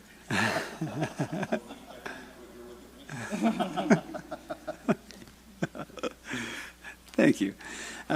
So yeah, much has been said, and I think it's interesting in receiving the memo. And if I've missed it, I apologize. Just curious, are there parameters around the funding that's attached to the money that, say, Hamilton and Brampton and Vaughan and Nova Scotia received, London? Maybe you, through, I don't know if you can answer that. CEO Prowse isn't here, but whether anybody can answer that question. Would you like to, or would you like me to? Well, Through you, Mayor Nuttall, to Councillor Harris. To be honest, a lot of the communication is all coming out through former Twitter, if you will, or X, where pictures of letters are being on social media. And so a lot of the times there are letters from the housing minister saying, you know, we expect you to, the Minister Fraser, do X, Y, and Z, and I'll be in a position to approve your funding. Or I see you've done X, Y, and Z, and I'm approving your funding. Now, that being said, none of the letters have been directed to me directly, but definitely that is, and I'm sure Ms. James Reed can say, like, they're on X all the time. So the memo did also try, the memo that accompanies the memo that I just happened to be at the same time, did talk about the top 10 Housing Accelerator Fund initiatives across Canada.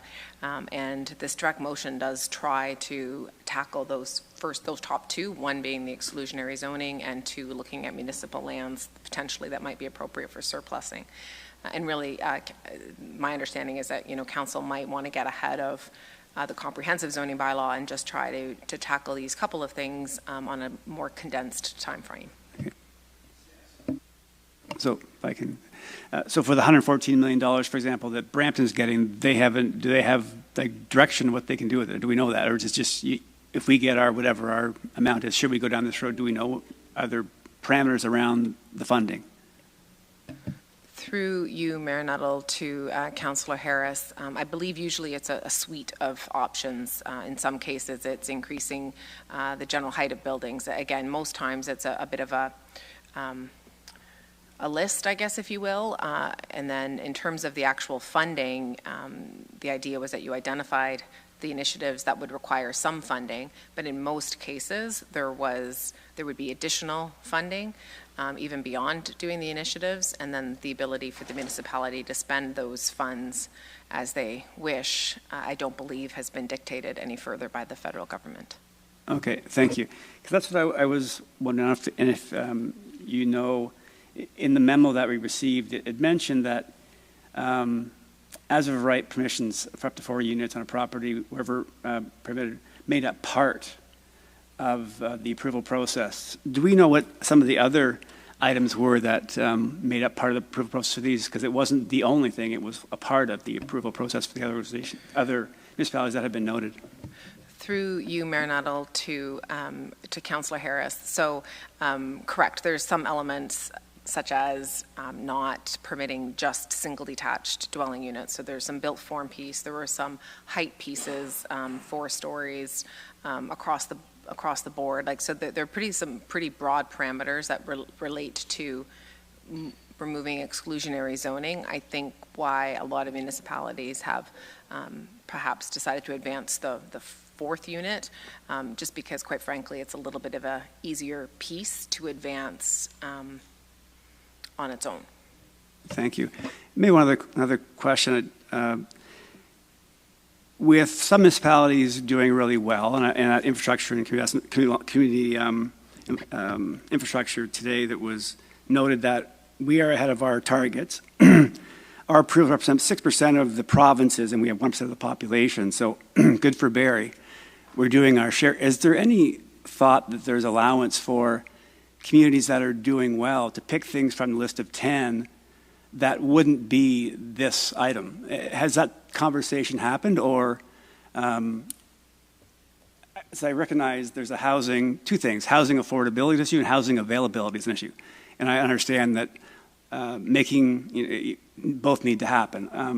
But I was just curious, in Barrie here, we're doing well with our approval, so I was just curious if you know, there's been talk or discussion, or anybody knows whether if municipalities are doing really well with their approvals, does it need to be the 4 units as the primary element to get this funding, or could the other 10 items on the list be packaged together to be able to make that happen? I don't know if it's probably not a question you can answer, but I just want to put it out there.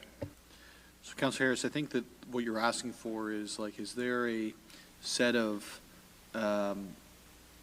measurables associated with each of the points, or a set of measurables on how a city is doing in order to, you know, define the need for these other items? The quick answer is no, there's not. and it is certainly something that has been led online with not a ton of information. So, you know, we have a staff team that's, you know, obviously been paying attention to all of that stuff. We have a council team that's been paying attention to it. So, I wish we could give you more defined yeses or nos. What you have in your hand in terms of this piece of paper from the provincial government, I'll get into once we're through the remarks, but it sort of does provide some measurables. This, we haven't seen any. Great, thank you. Yeah, and again, I'm not going to oppose this item. I think, again, it's about a public meeting to discuss this further, so I can get behind that for sure.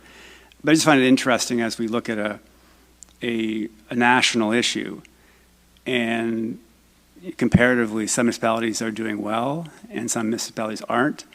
And you know, I like the carrot and where's the stick, but I guess again, and I share some of the challenges about, you know, because we've mismanaged density and height over amount of years. Now we're going to take a type of housing and really alter it, and so that's somewhat concerning. And I think we learned very well with the 3 units that it didn't actually make things more affordable. Unfortunately, so there's real room for consideration of how this gets done, and because that outcome wasn't realized, right? And I think we're at a presentation, Councillor Corser, Councillor Morales and I, with Dr. Mike Moffat, that was hosted by the Chamber a couple weeks ago, and provided some really interesting data and realities around housing. And I think, you know,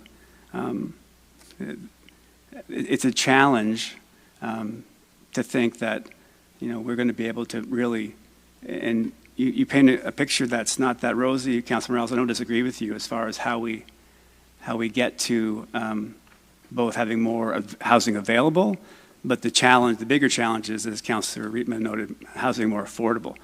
And that's the trick. And if I'm not mistaken, the most densely populated municipalities in Canada are the most expensive places to live. So I think just curious where this goes, but happy with the caution, happy with the public meeting, and so I will support the motion. Thank you. Councillor Harvey. Thank you, Mayor Nuttall. I too do echo almost everything that Councillor Hamilton said, and said it very eloquently. And we've seen it, like in my ward, for instance, with some of the development come forward and has caused some turmoil within the community. So I will support this definitely and wholeheartedly, because it's really essentially what we're voting on is to have a public meeting. And I'm obviously waiting to receive that feedback to see what the public has got to say when it comes to moving forward in this, because actually Councillor Harris hit it on the head too. And we've seen these additional units come online, but we haven't seen the prices come down.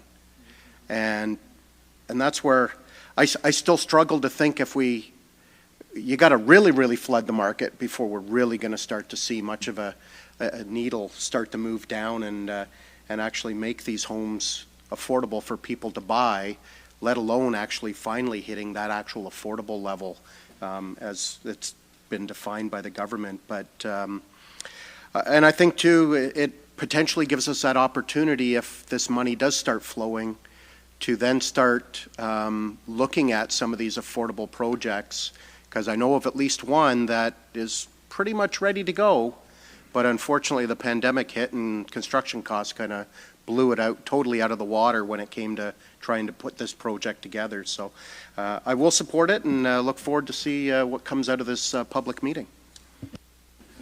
Any other questions or comments around the table?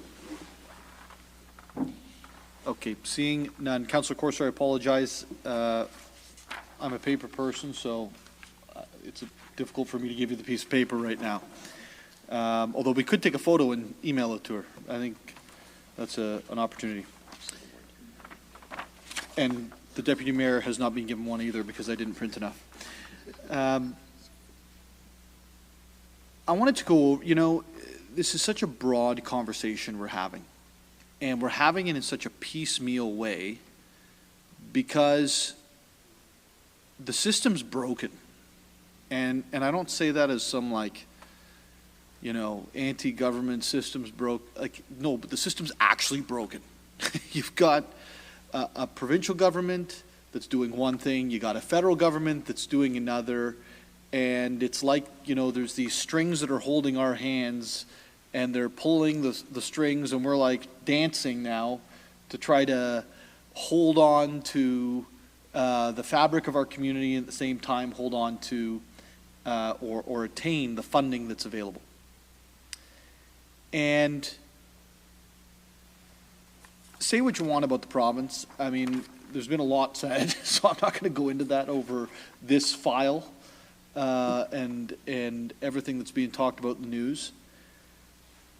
We have a letter from the minister that says, hey, Mayor Nuttall, your target in 2023 is 1,687 units. Your target in 2024 is 1,917 units. Your target in 2025 is 2,300 units. Okay, so those are the targets, those are the measurables, that's what's on the table. It also says that there's $1.2 billion up to $400 million a year, so you've got $400 million a year times 3 years. 10% of the overall funding will be reserved for small municipalities, aka there's actually $360 million a year. This is really good information, right? $360 million a year, and in order to get our piece of that, we need to hit said targets times 80%. Okay, so 1,687 is, we actually have a target of 1,349.6 units that we've got to build in 2023. So then we take these measurable targets, and guess what? We have staff that have been running our own measurables all year round. We get building reports. September's building report, and I can't tell the exact number, and Bob, I apologize because I think I said 1,600 earlier, so please note that it was actually it's just under 1,400. So we've already surpassed the 80%. And to qualify for funding for the province, you need to have 80%. I believe we're one of 3 municipalities that's at 80% or above. In the provincial program, if you exceed 100%, they're going to take the money, this just from what they've told us, they're going to take the money from the bottom folks who didn't reach the 80% threshold, and they're going to apply it to the ones on the top. They're going to, it's funny, the government that took away bonusing is going to bonus us if we achieve the goals.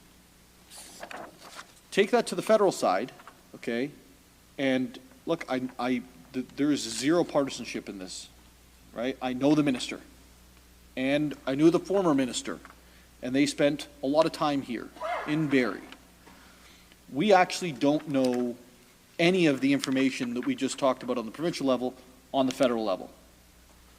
So I kind of feel like this is one of those exercises where the feds are basically saying, we're going to make an example out of somebody and then everyone else is going to dance to the tune.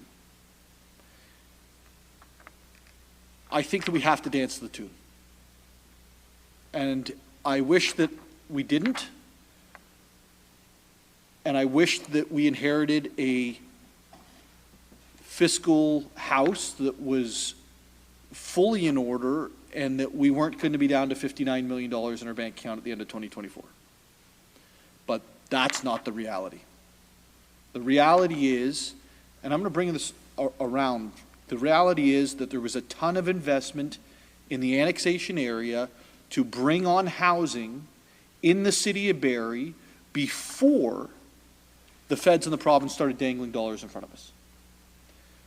And that's how we get to 1,400 units being built in a single year. It looks like, based on trend lines, we're going to be double, if not more, what was built last year.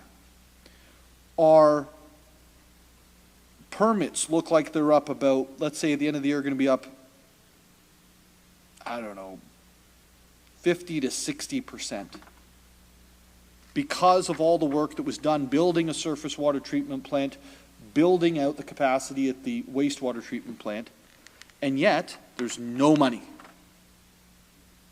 You know why? Because we did what was right when we needed to do what was right, because the city and the staff brought it forward. And it's very frustrating. It's frustrating because I was at the Big City Mayors on, Eric, what day was that? Friday. And I had to vote against a motion from the Big City Mayors because they were actually trying to change the way that the province measures success so you didn't actually have to build something. And we aren't in charge of building, but we've laid the foundation for building to happen. And now, because we're ahead and 2 other municipalities are ahead, we have the other mayors around the province saying, hey, don't measure it by how many units get built, measure it by how many pieces of papers get stamped. And that's a disadvantage for the city of Barrie, because we've already spent the money. We've already made the investment. We've already done what's right. Not for 5 years, not for 10 years, but for 20 years. With no support from the provincial and federal governments. That's why we have $59 million in the bank at the end of next year. So as we go forward, we're going to go to a planning meeting, a public meeting, as part of the Planning Act. You know, I hope there's some definition coming down the line that says you actually need to hit these targets. Because as Councillor Morales, and I'm going to get to Councillor Morales in a second on the work that he's done, but in the conversation that I had with Councillor Morales, he said, we don't have a choice, we have to do this because the feds are saying we have to do it, right? And I hated that, quite frankly, I'm being honest. I don't love the approach or the sentiment. But as I walked through it, looking online of all of the things that are being posted, he's right. But what's the goal?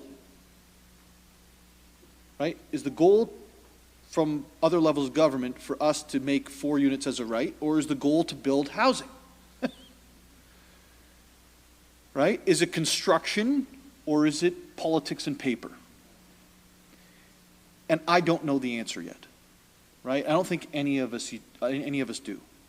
But as we go through that public meeting, I hope that we can define what it is we're trying to achieve with the things that we're doing, so that we can know whether we are meeting the thresholds of success or failure. And I hope that the feds require that of every municipality that they're dishing out money to, including the city of Barrie, because I will put our record against anybody. Folks, around this table, we are crushing it. By the end of this year, we will have released 10,000 units into the ability to be built. That is 20% of the existing city of Barrie's residential units. That's incredible. The final thing is this. As we go forward, we get to define what the city of Barrie looks like. I think we need to get the money from the feds and the province, and I think we need to invest it really wisely. And I'll leave these words as you know, this is something that actually keeps me up at night that I think about.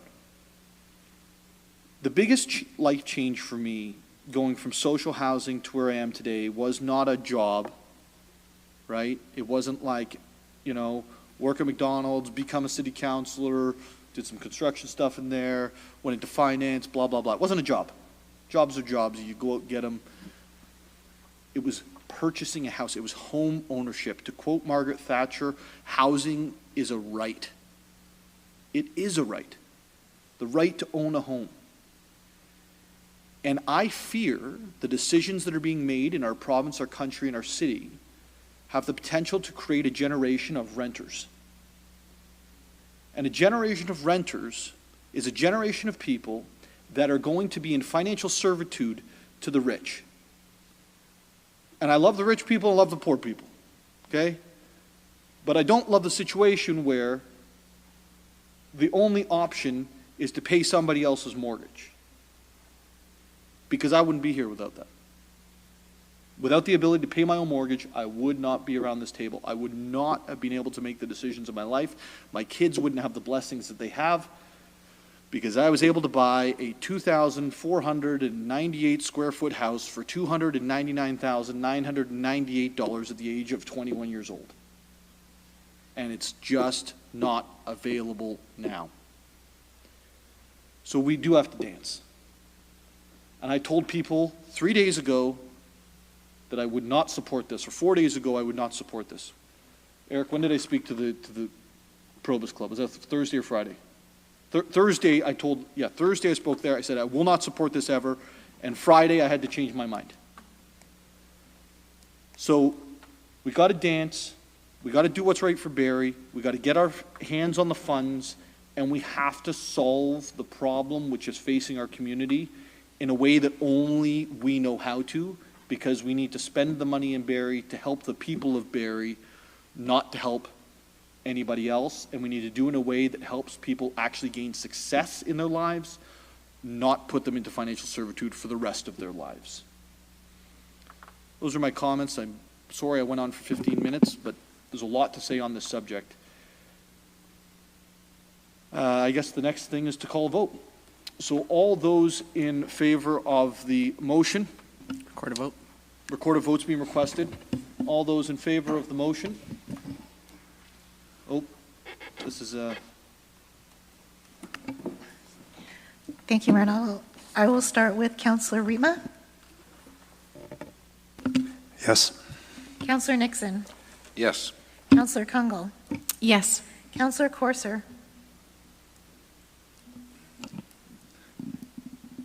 Councillor Corser. Thank you. Sorry, yes. Thank you. Deputy Mayor Thompson. Yes. Councillor Nagusi. Yes. Councillor Harvey. Yes. Councillor Harris. Councillor Morales. Yes. Councillor Hamilton. Yes. And Mayor Nuttall. Yes. Motion carries. All right, we're through the direct motions. Let me get back to the page to get through the rest of the agenda, folks, if that's okay. Tim, you've waited a while. We're gonna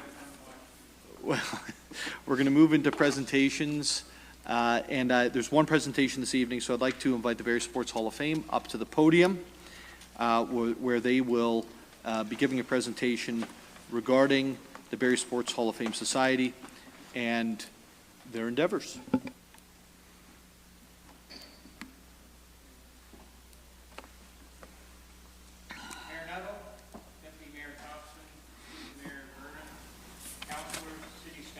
Sorry, could we turn on the microphone at the podium, please? Want me to start again? If that's okay. That's not a problem. Mayor Nuttall, Deputy Mayor Thompson, councilors, Student Mayor Vernon, city staff, and the general public. My name is Tim Sample. I'm the chair of the Hall New Site Committee, past chair of the Barrie Sports Hall of Fame, and an inductee of the Barrie Sports Hall of Fame. And I'm with Tom Yules, who's the present chair of the Barrie Sports Hall of Fame.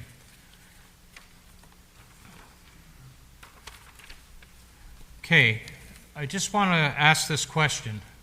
Who is this Canadian icon? It has a national award named after her.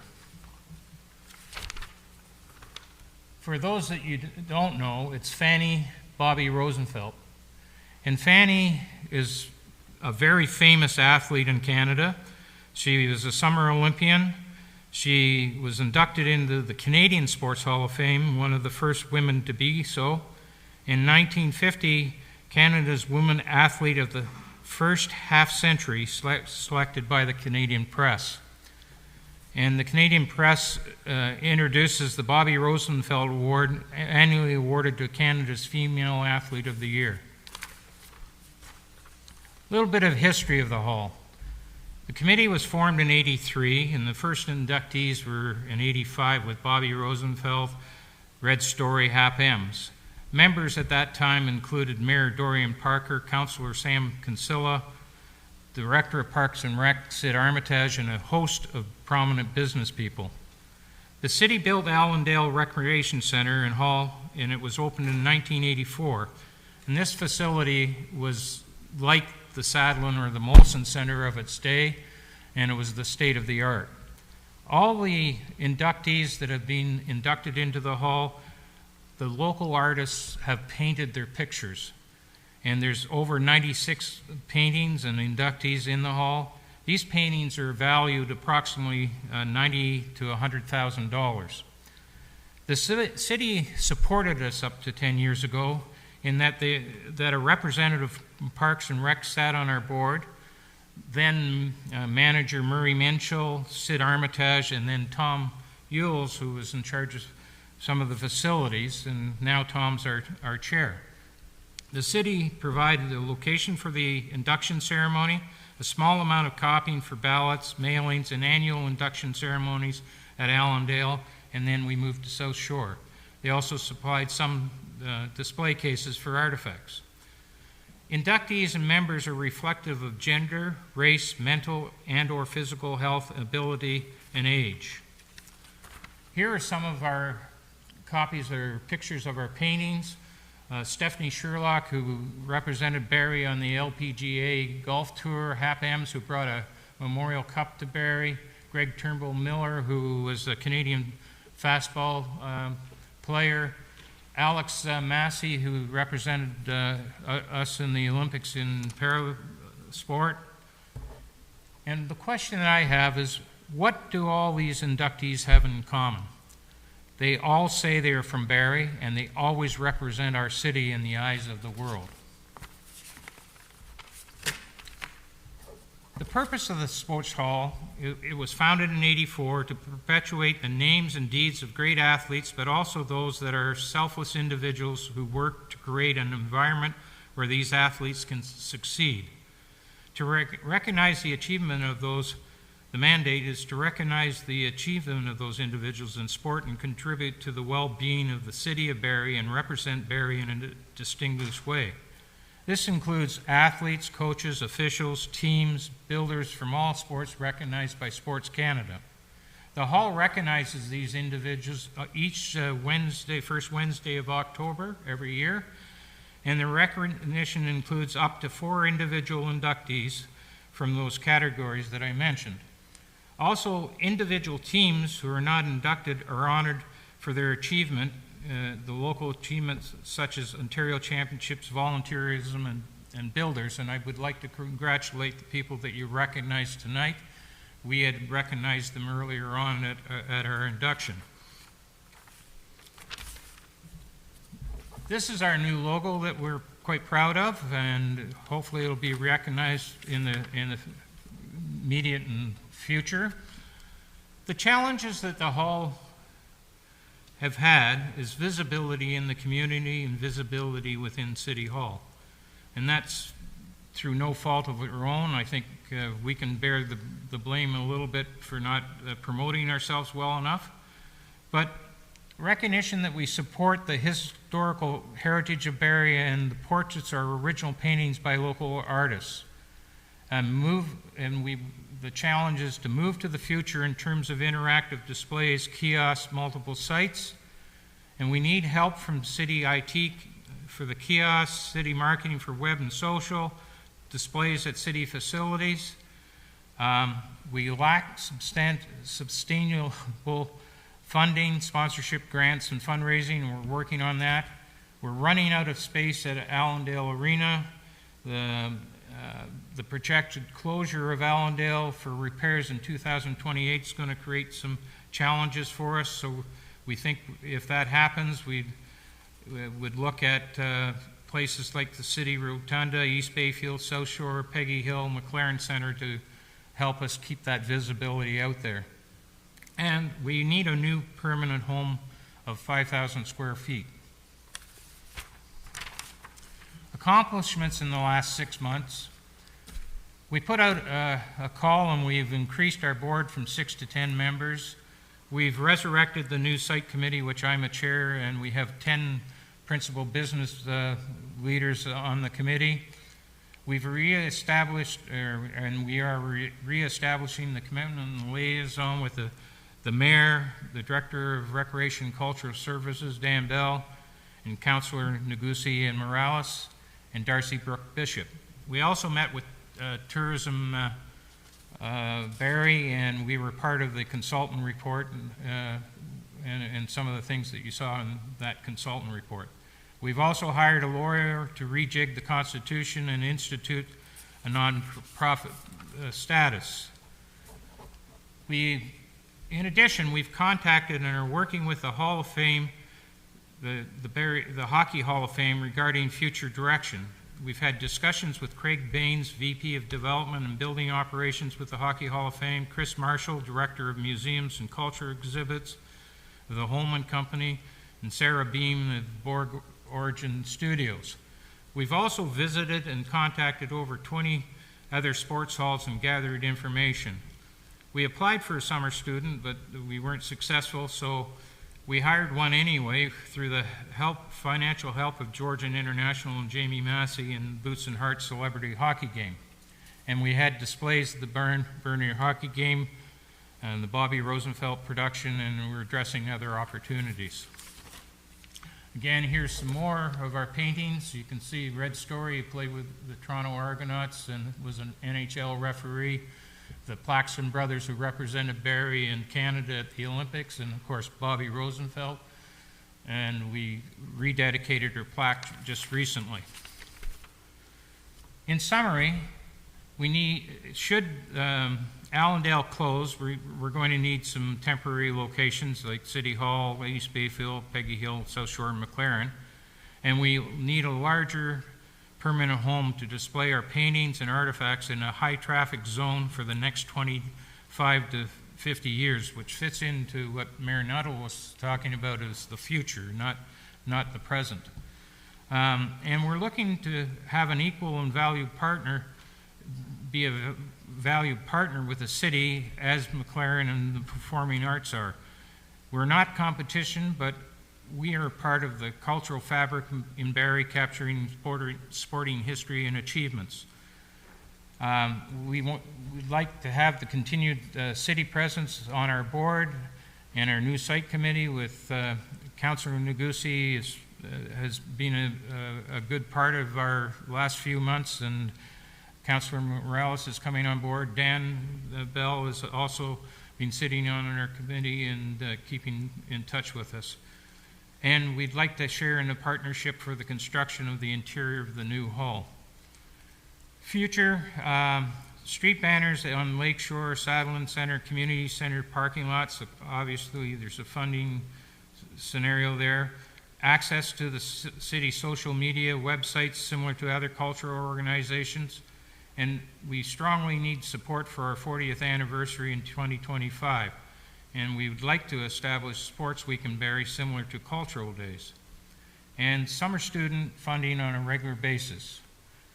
After our consultants' input, we would like to present to Council our ideas of what the future hall could look like going out to 2025.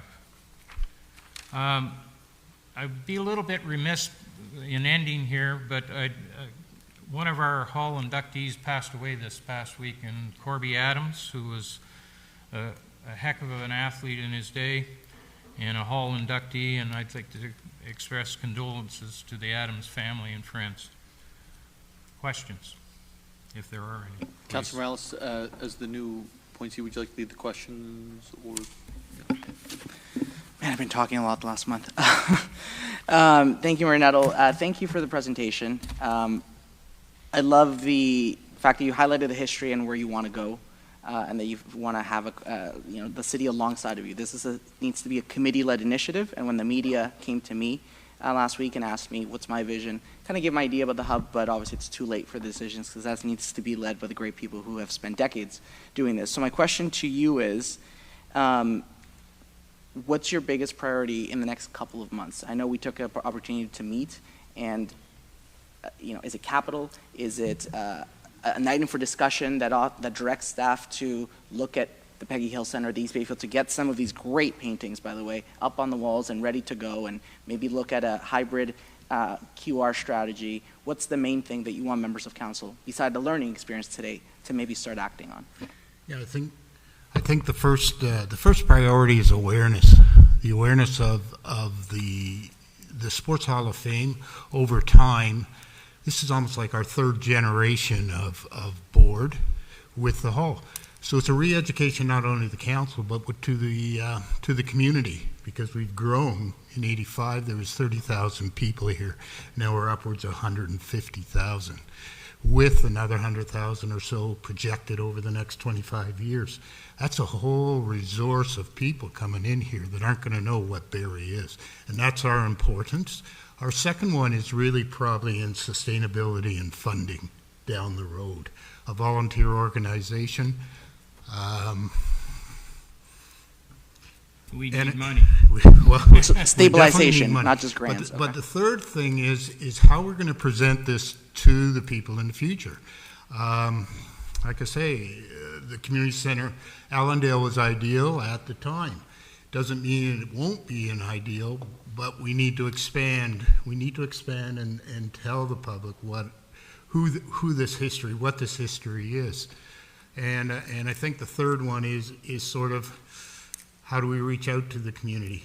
We have community centers, we have major facilities, and we have community centers, and a combination of space and reaching out to this community, I think, is where we need to go. And just to build on that, I think it would be important if we could get some more visibility in those centers like Peggy Hill and other facilities, even if it's as simple as having one or two paintings and some artifacts in those buildings. That just gives us more exposure, along with the kiosks and working with the city to try to accomplish that. Perfect. Thank you so much. One very through you, Mayor, not a very quick question to Mr. Bell. Mr. Bell, I know you and I talked Monday. Very quick recap. What you told me, so I guess my question to you, is this still correct? We talked, you don't need a motion from council tonight. We're just presenting. But after the meeting you and I and the members had, moving forward, you might need an item that you're at this point able to work with in terms of what direction staff need, and at that time you can provide commentary if and when that item for discussion comes forward that would enable you to essentially do what is appropriate and also empower the Sports Hall of Fame. Is that more or less correct? Yes, through you, Mayor Nuttall, to Councilor Morales. Yes, that is essentially correct. And we have been having ongoing discussions as part of our involvement with the Hall of Fame over the last 8-9 months, and are already looking at some opportunities for the future. But yes, that is correct. Perfect. Mayor Nuttall, I've sat on a lot of committees, and usually you do 5-year plans. You do like one day this thing, it's going to be built, and one day in 20 years. There is a vision for a hub that may take a bit of time for the location. That's not going to happen overnight. I get that. But that's a spoke, but the hub. But the spoke section, part of this model, it's already out there. We just need to get it in. We have willing staff. Incredible meeting. Again, rich history, and I want to respect all the people at the table and those that came before in the 80s and 90s. But here's some commentary. There was no resistance. There was no this is the way we've always done things. They're using QR codes already. They're talking about augmenting their displays with technology. That was awesome to have that kind of realization at the committee meeting. And then finally, I want to give a bit of credit to Councillor Jim Harris upon the announcement that Corby Adams passed away. I've never met Corby Adams. For members of council that'll remember, a couple weeks ago, we approved Corby Adams to be a street in Ward 9, actually perpendicular to this intersection at the GO station. It's the lands that are going to go in. I know that that street name was important to Councillor Jim Harris, and I consulted with him because I always pick quirky names in Ward 9, so I thought maybe we get a little bit of sports history. Had no idea about this timing. It just, things work out that way. And I don't know for a fact. I hope somebody had the opportunity to tell him. Thank you, Councillor Morales. Any other questions? Councillor Harris. Yeah, thank you, Councillor Morales. And yeah, it's very sad, the passing. Mr. Adams. As a kid growing up in Barrie, he was a big part of my younger years, watching him play hockey and for the Barrie Flyers and softball for the Lakeview Dairy were fun days. So, and I had the pleasure of going to school with his daughter Corey. So wonderful family. So he will be missed. Just wanted to know sporting culture, sporting heritage. I wonder if there's been any avenues or made to our heritage committee. We have a heritage committee. They do have some funding. I don't want to spend it for them, but just curious if you've had. We have 2 members here tonight, so just give you a little. Has there been any conversation about accessing some of the heritage resources and reach? We're trying to do just that. We're trying to reach out from a cultural standpoint, a heritage standpoint, and a sporting standpoint. And the purpose really tonight was to try to reflect that to you people so that you can understand that it's not just sport. There's 3 local artists that have, well, there's more than 3, but currently there's 3 local artists that paint individuals or teams or whatever they may be. And those pieces of art could sit in the McLaren Center as artwork because they're so well done. And from a cultural standpoint, sport is culture. It's part of the youth and the families in the city that put themselves out there every weeknight, weekend to bring people back to Barrie and say, hey, we have a beautiful community. We have the facilities to do this. We have the facilities to do that. Witness tonight, look at those teams. There was one team that said they've only been playing together for 1 year, and now they're provincial champions. Well, that gets noticed. It doesn't get noticed just because it's young kids. It gets noticed because they're Barrieites. I think also a bit of the history of the organization is I was with the city for 10 years in the facilities. I was working with the present leadership as a liaison from the board. When I retired, my position wasn't replaced, and over that period of time, it sort of deteriorated. The relationship deteriorated. So we do belong to heritage. We do belong to arts, culture. I came up in the recreation business, and I know we always competed for the same dollars. But I think my own personal belief is it needs to be inclusive. We need to be inclusive and not exclusive of all those things that make Barrie great and any community great. I think also, and I want to pay attention to I'll call it the tagline on our logo. We're not just honoring the past. We need to celebrate the present. And the kids that were here today, who knows how many of those may be inspired enough to excel and again bring that back to their local communities. So I think we're just not the old guys. We are trying to drive it to the future and be inclusive. 100,000 people coming here that aren't going to know this community. So art, sport, heritage, and I know there's a multitude of other organizations, community organizations, Rotary, service clubs, that we're ahead of it right now. But I'd hate to play catch up, and that's sort of the position I think the hall is in right now. We're out there doing the show and letting people know who we are. Thank you so much. Yeah, Yep. Yeah, so thank you very much, and I do fully support that. Sports is a key part of our heritage and the cultural makeup of Barrie, and a very proud sporting history in the city. Always punched above its weight in competitions. So I look forward to hearing more about how we as council can support what you're doing. I think it's a fabulous addition to Allendale, and always like seeing the new additions, the new members. And I do like the idea of distributing this work across other sporting venues for more people to enjoy it and see it. And So I look forward to more opportunities and glad to see that Councillor Jankowski has reset the relationship and Councillor Morales going forward. He's a force. So I look forward to seeing what he can do with you and your team, and thank you for your time. Thank you. Thank you. Councillor Reitman.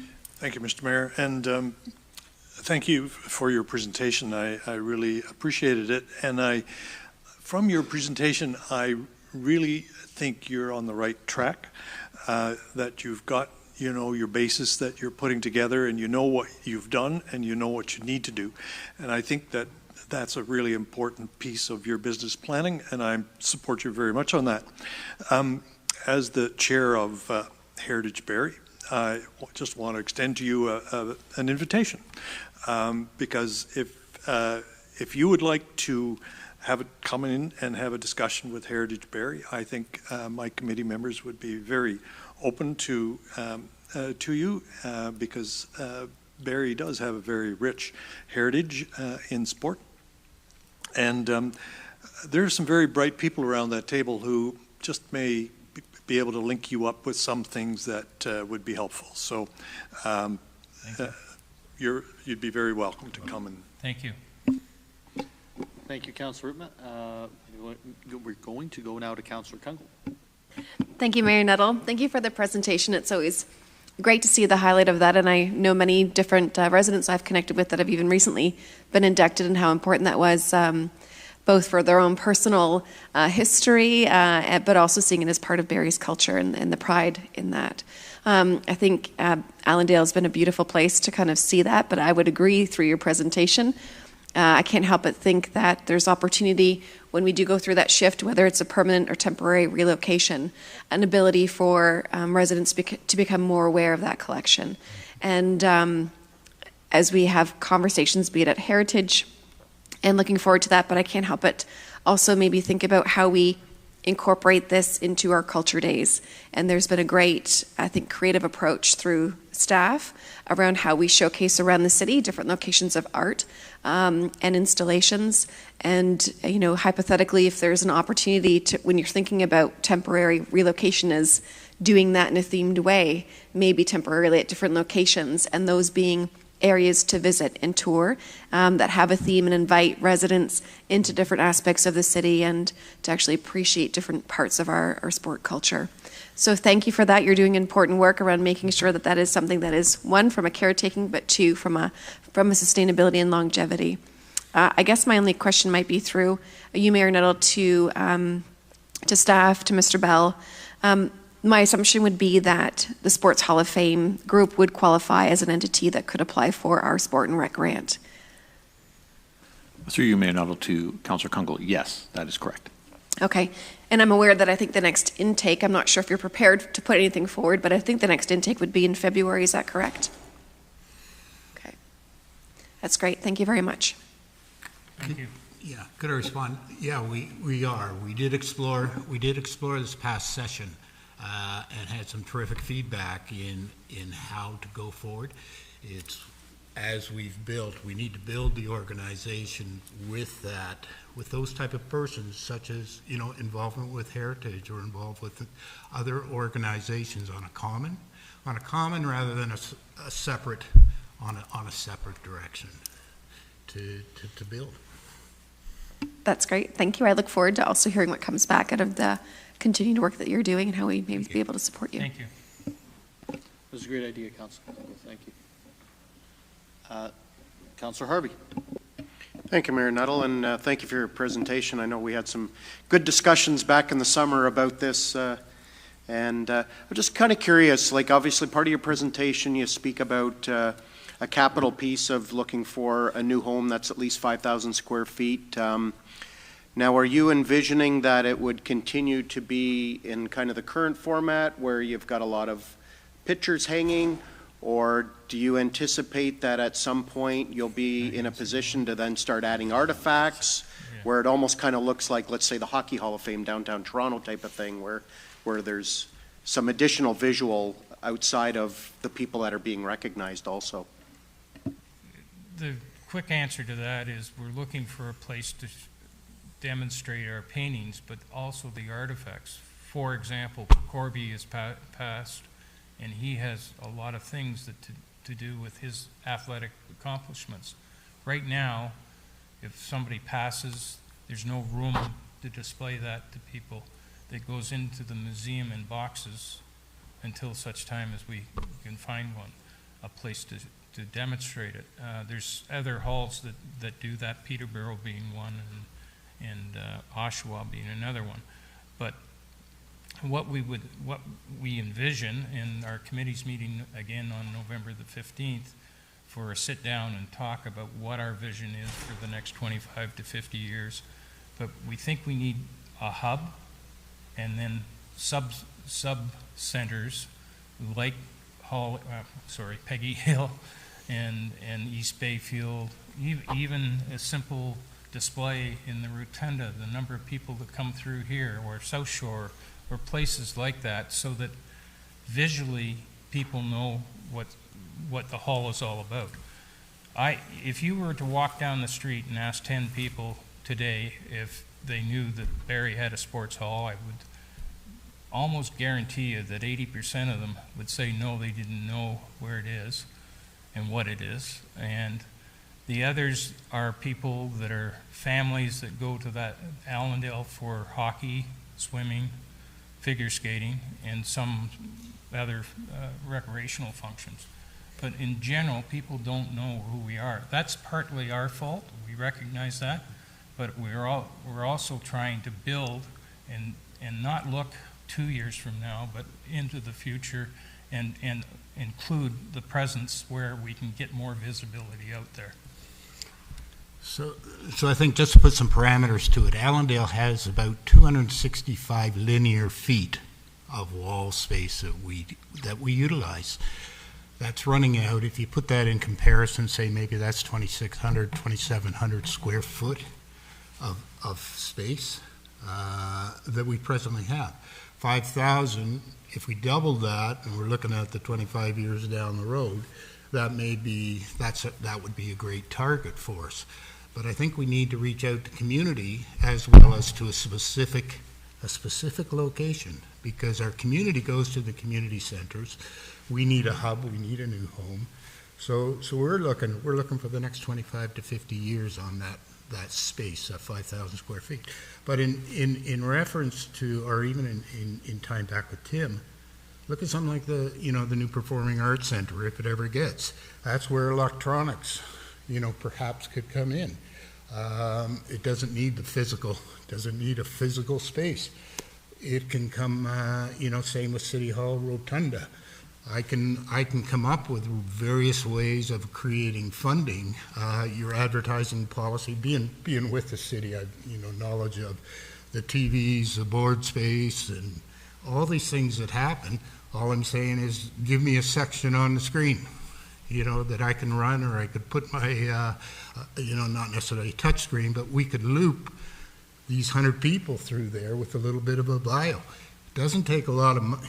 I don't have the money, but it doesn't take, the networks are there, and the availability is sort of, if you walk up and down Allendale, and I do frequently, it's my community ring, but when you get an event in there, you're bumping around people because they're looking at a portrait or a bio, or they're stopping there because there's value.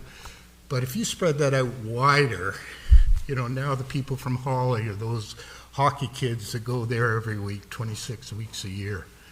They're going to see a little portion. Give us a little portion of it. We don't need the whole space, but it links back to what I call our hub, and that's where the space, requirement is. Is there other ways of doing it? Many different ways of doing it. We haven't, how can I say, in a study or survey of the 20 different places we went to, each one is managing it their own way with their relationship with their city. No different than what the mayor and you guys are discussing in regard to the housing. It's got to be a Made in Barrie solution, because those are our residents and they're future ones. So thank you so anyway, much. I thank you. Yeah, thank you for all the information. I don't think there's any other questions from members of council. I know that as a committee, you've already been doing a ton of work on this, and you're going to come back with a proposal at some point, and working with, obviously, with our public servants, but also with Councilor Morales, and we look forward to that proposal. And I think you know that you have a supportive team here that's thankful for your volunteerism, recognizing our heritage, recognizing our, the people in our community that have excelled in athletics. So thank you so much. Thank you, but I just have one question. Uh-oh. You had a bunch of teams up here. You had a trophy. There wasn't any champagne in the trophy so that we could all drink on it. Thank you. I asked for it. They just didn't deliver. I don't know why. Thank you. Yeah. Thank you. Thank you for your time, everyone. That would have made for a really interesting presentation, Tim. Yeah. Yeah. We'll do that next time, okay? Thank you so much for the presentation again. We're now at inquiries. Deputy Mayor Thompson. Thank you, Mayor Nuttall. Through you to staff, I know that the mayor's office and probably a few other councillors have been getting some emails. There's been a lot of concern with the construction on Cedar Point. Businesses are suffering, and so I have a couple questions. I understand that a lot of this work is being forced on us by, the infrastructure of the bridge, and we had to move some pipes and stuff like that. But there's been some also dangerous things, and staff have received emails and stuff on it. So I guess my question is, there's been significant delays on some of the road closures and stuff, and I understand construction due to weather and all that stuff, but are the delays being communicated to the business? And if, I would imagine they are to the best of our ability, but if we can maybe find a better way. The billboards give a start and an end date, and it's very vague if that's way, because a lot of these businesses are appointment driven. So if you have a 40-minute delay trying to get there, it messes an appointment day up completely.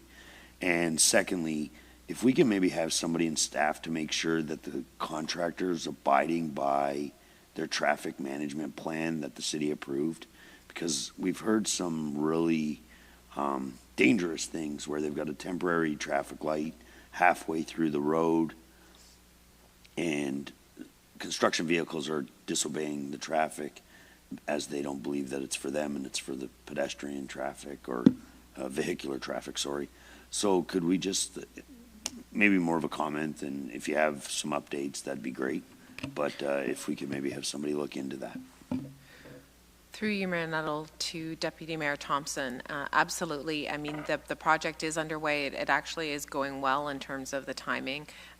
Local businesses often get hand-delivered notices about closures. The contractor does have 2 crews working kind of day and night to try to get some of this work completed.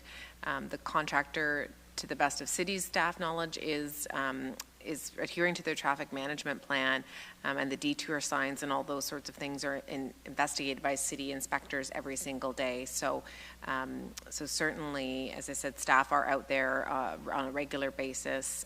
The contractor, the completion date for the whole project is July of 2024, but like most projects for construction, they'll get to a certain point before the end of the year, before the snow flies, get it in a safe, secure spot for the winter, and then we'll finish up in the spring. So as I said, so staff are out there often, and we are communicating with the businesses as well, and they're always welcome to reach out to engineering staff if they have specific concerns. Are there any other questions or inquiries this evening? Seeing none, we're now on to announcements. Or any announcements, Councillor Kungl? Thank you, Mayor. And I'm not sure if you have this in your announcements, but with Branch 147, our Legion being in Ward 3, the Poppy campaign has launched.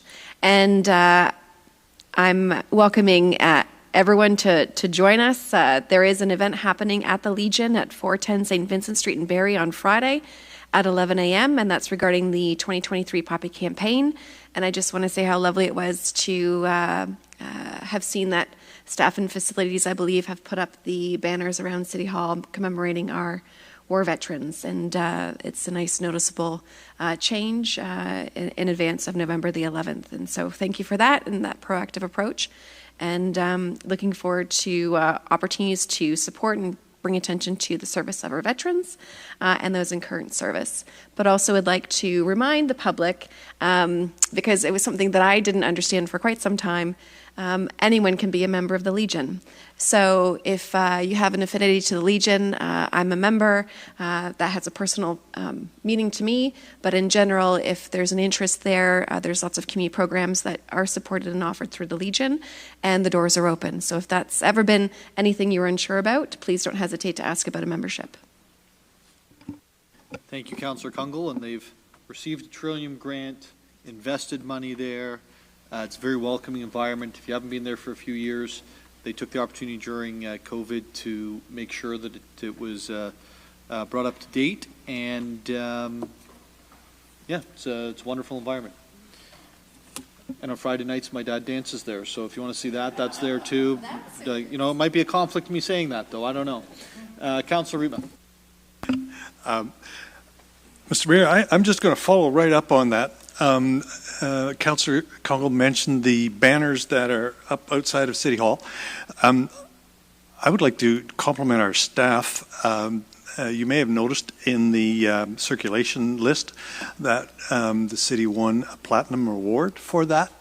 And I would just like to recognize all the work that Craig Froese, who is the Vice Chair of the Heritage Committee, has done on that. And he is our resident expert on all things World War I and World War II, and the Korean War, and I suppose any other war that's ever happened. And so kudos to the city for that. And while I'm on the subject of heritage, I'd also like to just point out that the Heritage Award nominations are closing in the next couple of days. So if anyone around this table has a person or building, institutional, commercial, or residential, that warrants an award, in your opinion, you can give me the information, or you can actually put it on the Heritage Barrie website, part of the city website, and nominate someone or a building. And that's true for the general public who may be watching as well. If there's someone or some building that you think deserves a Heritage Award, by all means, plug it into the city's website as soon as possible, because nominations are closing. Thank you. Thank you, Councillor Rietman. Any other announcements around the table? Councillor Nixon. I just want to quickly follow up on Councillor Kungle's comments about not having to be a veteran to join the Legion, but I also wanted to add to that and just let everyone know that you don't have to be a member to go in and have lunch or a couple of beers. So I just wanted to throw that in there. Thank you. I'm sensing a bit of a tone coming out between the presentation ending on champagne and now beers. Like, I don't know what we're doing to you guys.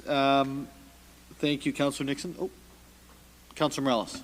Very quickly, do you have the Markham Awards on your list? Awesome. I'll leave it there. Yes, thank you. Any other announcements?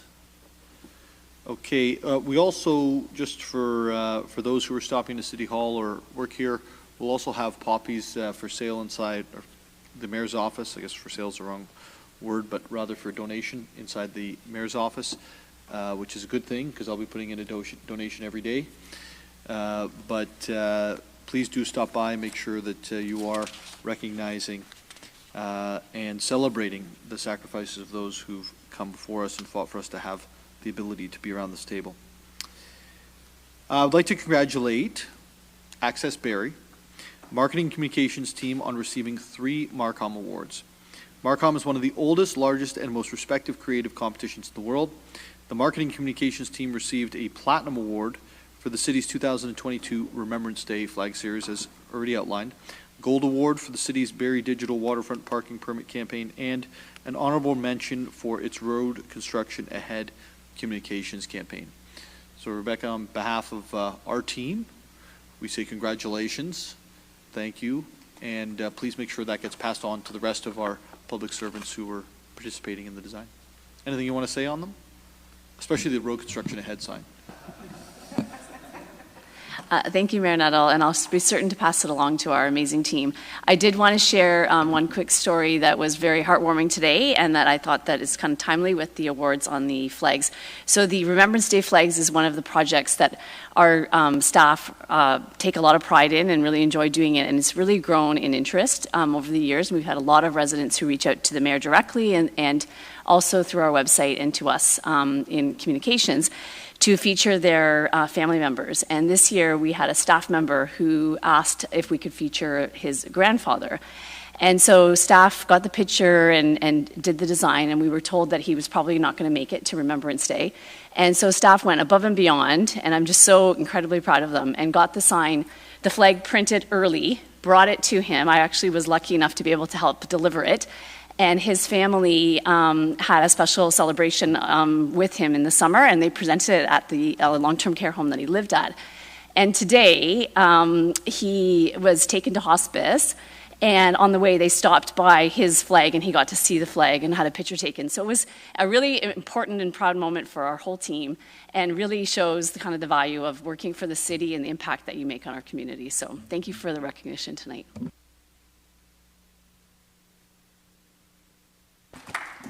Thank you so much, Rebecca, and I think you've also shared that with us in written form, so thank you for that, and certainly something that that family won't forget. Next announcement is the City of Barrie, with the support of the Barrie Public Art Committee, is embarking on a temporary exhibition of public art. They'll be hosted next fall from September 27th to November 8th, 2024. Barrie's exhibition, Seeds to Sow, will feature 6 installations of site-specific artwork that will complement the public art scene developing throughout the downtown core and other neighborhoods. For more information and updates as the exhibition progresses, visit the Seeds to Sow webpage at barrie.ca/public art. And finally, I wanted to extend condolences to the family of Corby Adams, as we heard earlier, who passed recently. He was the captain of the Barrie Flyers 1974 Allen Cup championship team, and after playing for the Flyers, he played for the Clarkson University in Potsdam, New York. He was named an All-Star in all 3 seasons he played at Clarkson. He also played varsity baseball for the Golden Knights. He played in the World Championship hockey tournament representing Canada on the world stage in both 72 and 76. So obviously an incredible person in our community who accomplished a ton in athletics. And, I think our community, I can say on behalf of the community, that we will miss Corby, and we certainly are there with the thinking of his family. Deputy Mayor, I believe you have the bylaws. Moved by myself, second by Councillor Hamilton. Leave be granted to introduce the following bills, and these bills be read a first, second, third time, and finally passed. Bill 112, 113, 114, 115, 116, 117, 118, 119, 120, 121, 122, 123, 124, 125, 126, 127, 128, 129, 130. It's moved by Deputy Mayor Thompson and seconded by Councillor Hamilton that leave be granted to introduce the following bills, and these bills be read a first, second, and third time this day and finally passed. Bills 112, 113, 114, 115, 116, 117, 118, 119, 120, 121, 122, 123, 124, 125, 126, 127, 128, 129, and 130. I wonder what somebody would think if they turned on the television right at the start of 112, what we're doing at this point. The mayor's just sitting there counting. Are there any, yes, see, I proved I can count. Are there any questions or comments with regards to the bylaws? Seeing none, all those in favor? That's approved. Deputy Mayor Thompson. Moved by myself, second by Councillor Hamilton. Leave be granted to introduce the following bill, and this bill be read a first, second, and third time, and finally passed. Bill 131. It's moved by Deputy Mayor Thompson, seconded by Councillor Hamilton, that leave be granted to introduce the following bill, and this bill be ready first, second, third time this day and finally passed. Bill 131. Any questions or comments?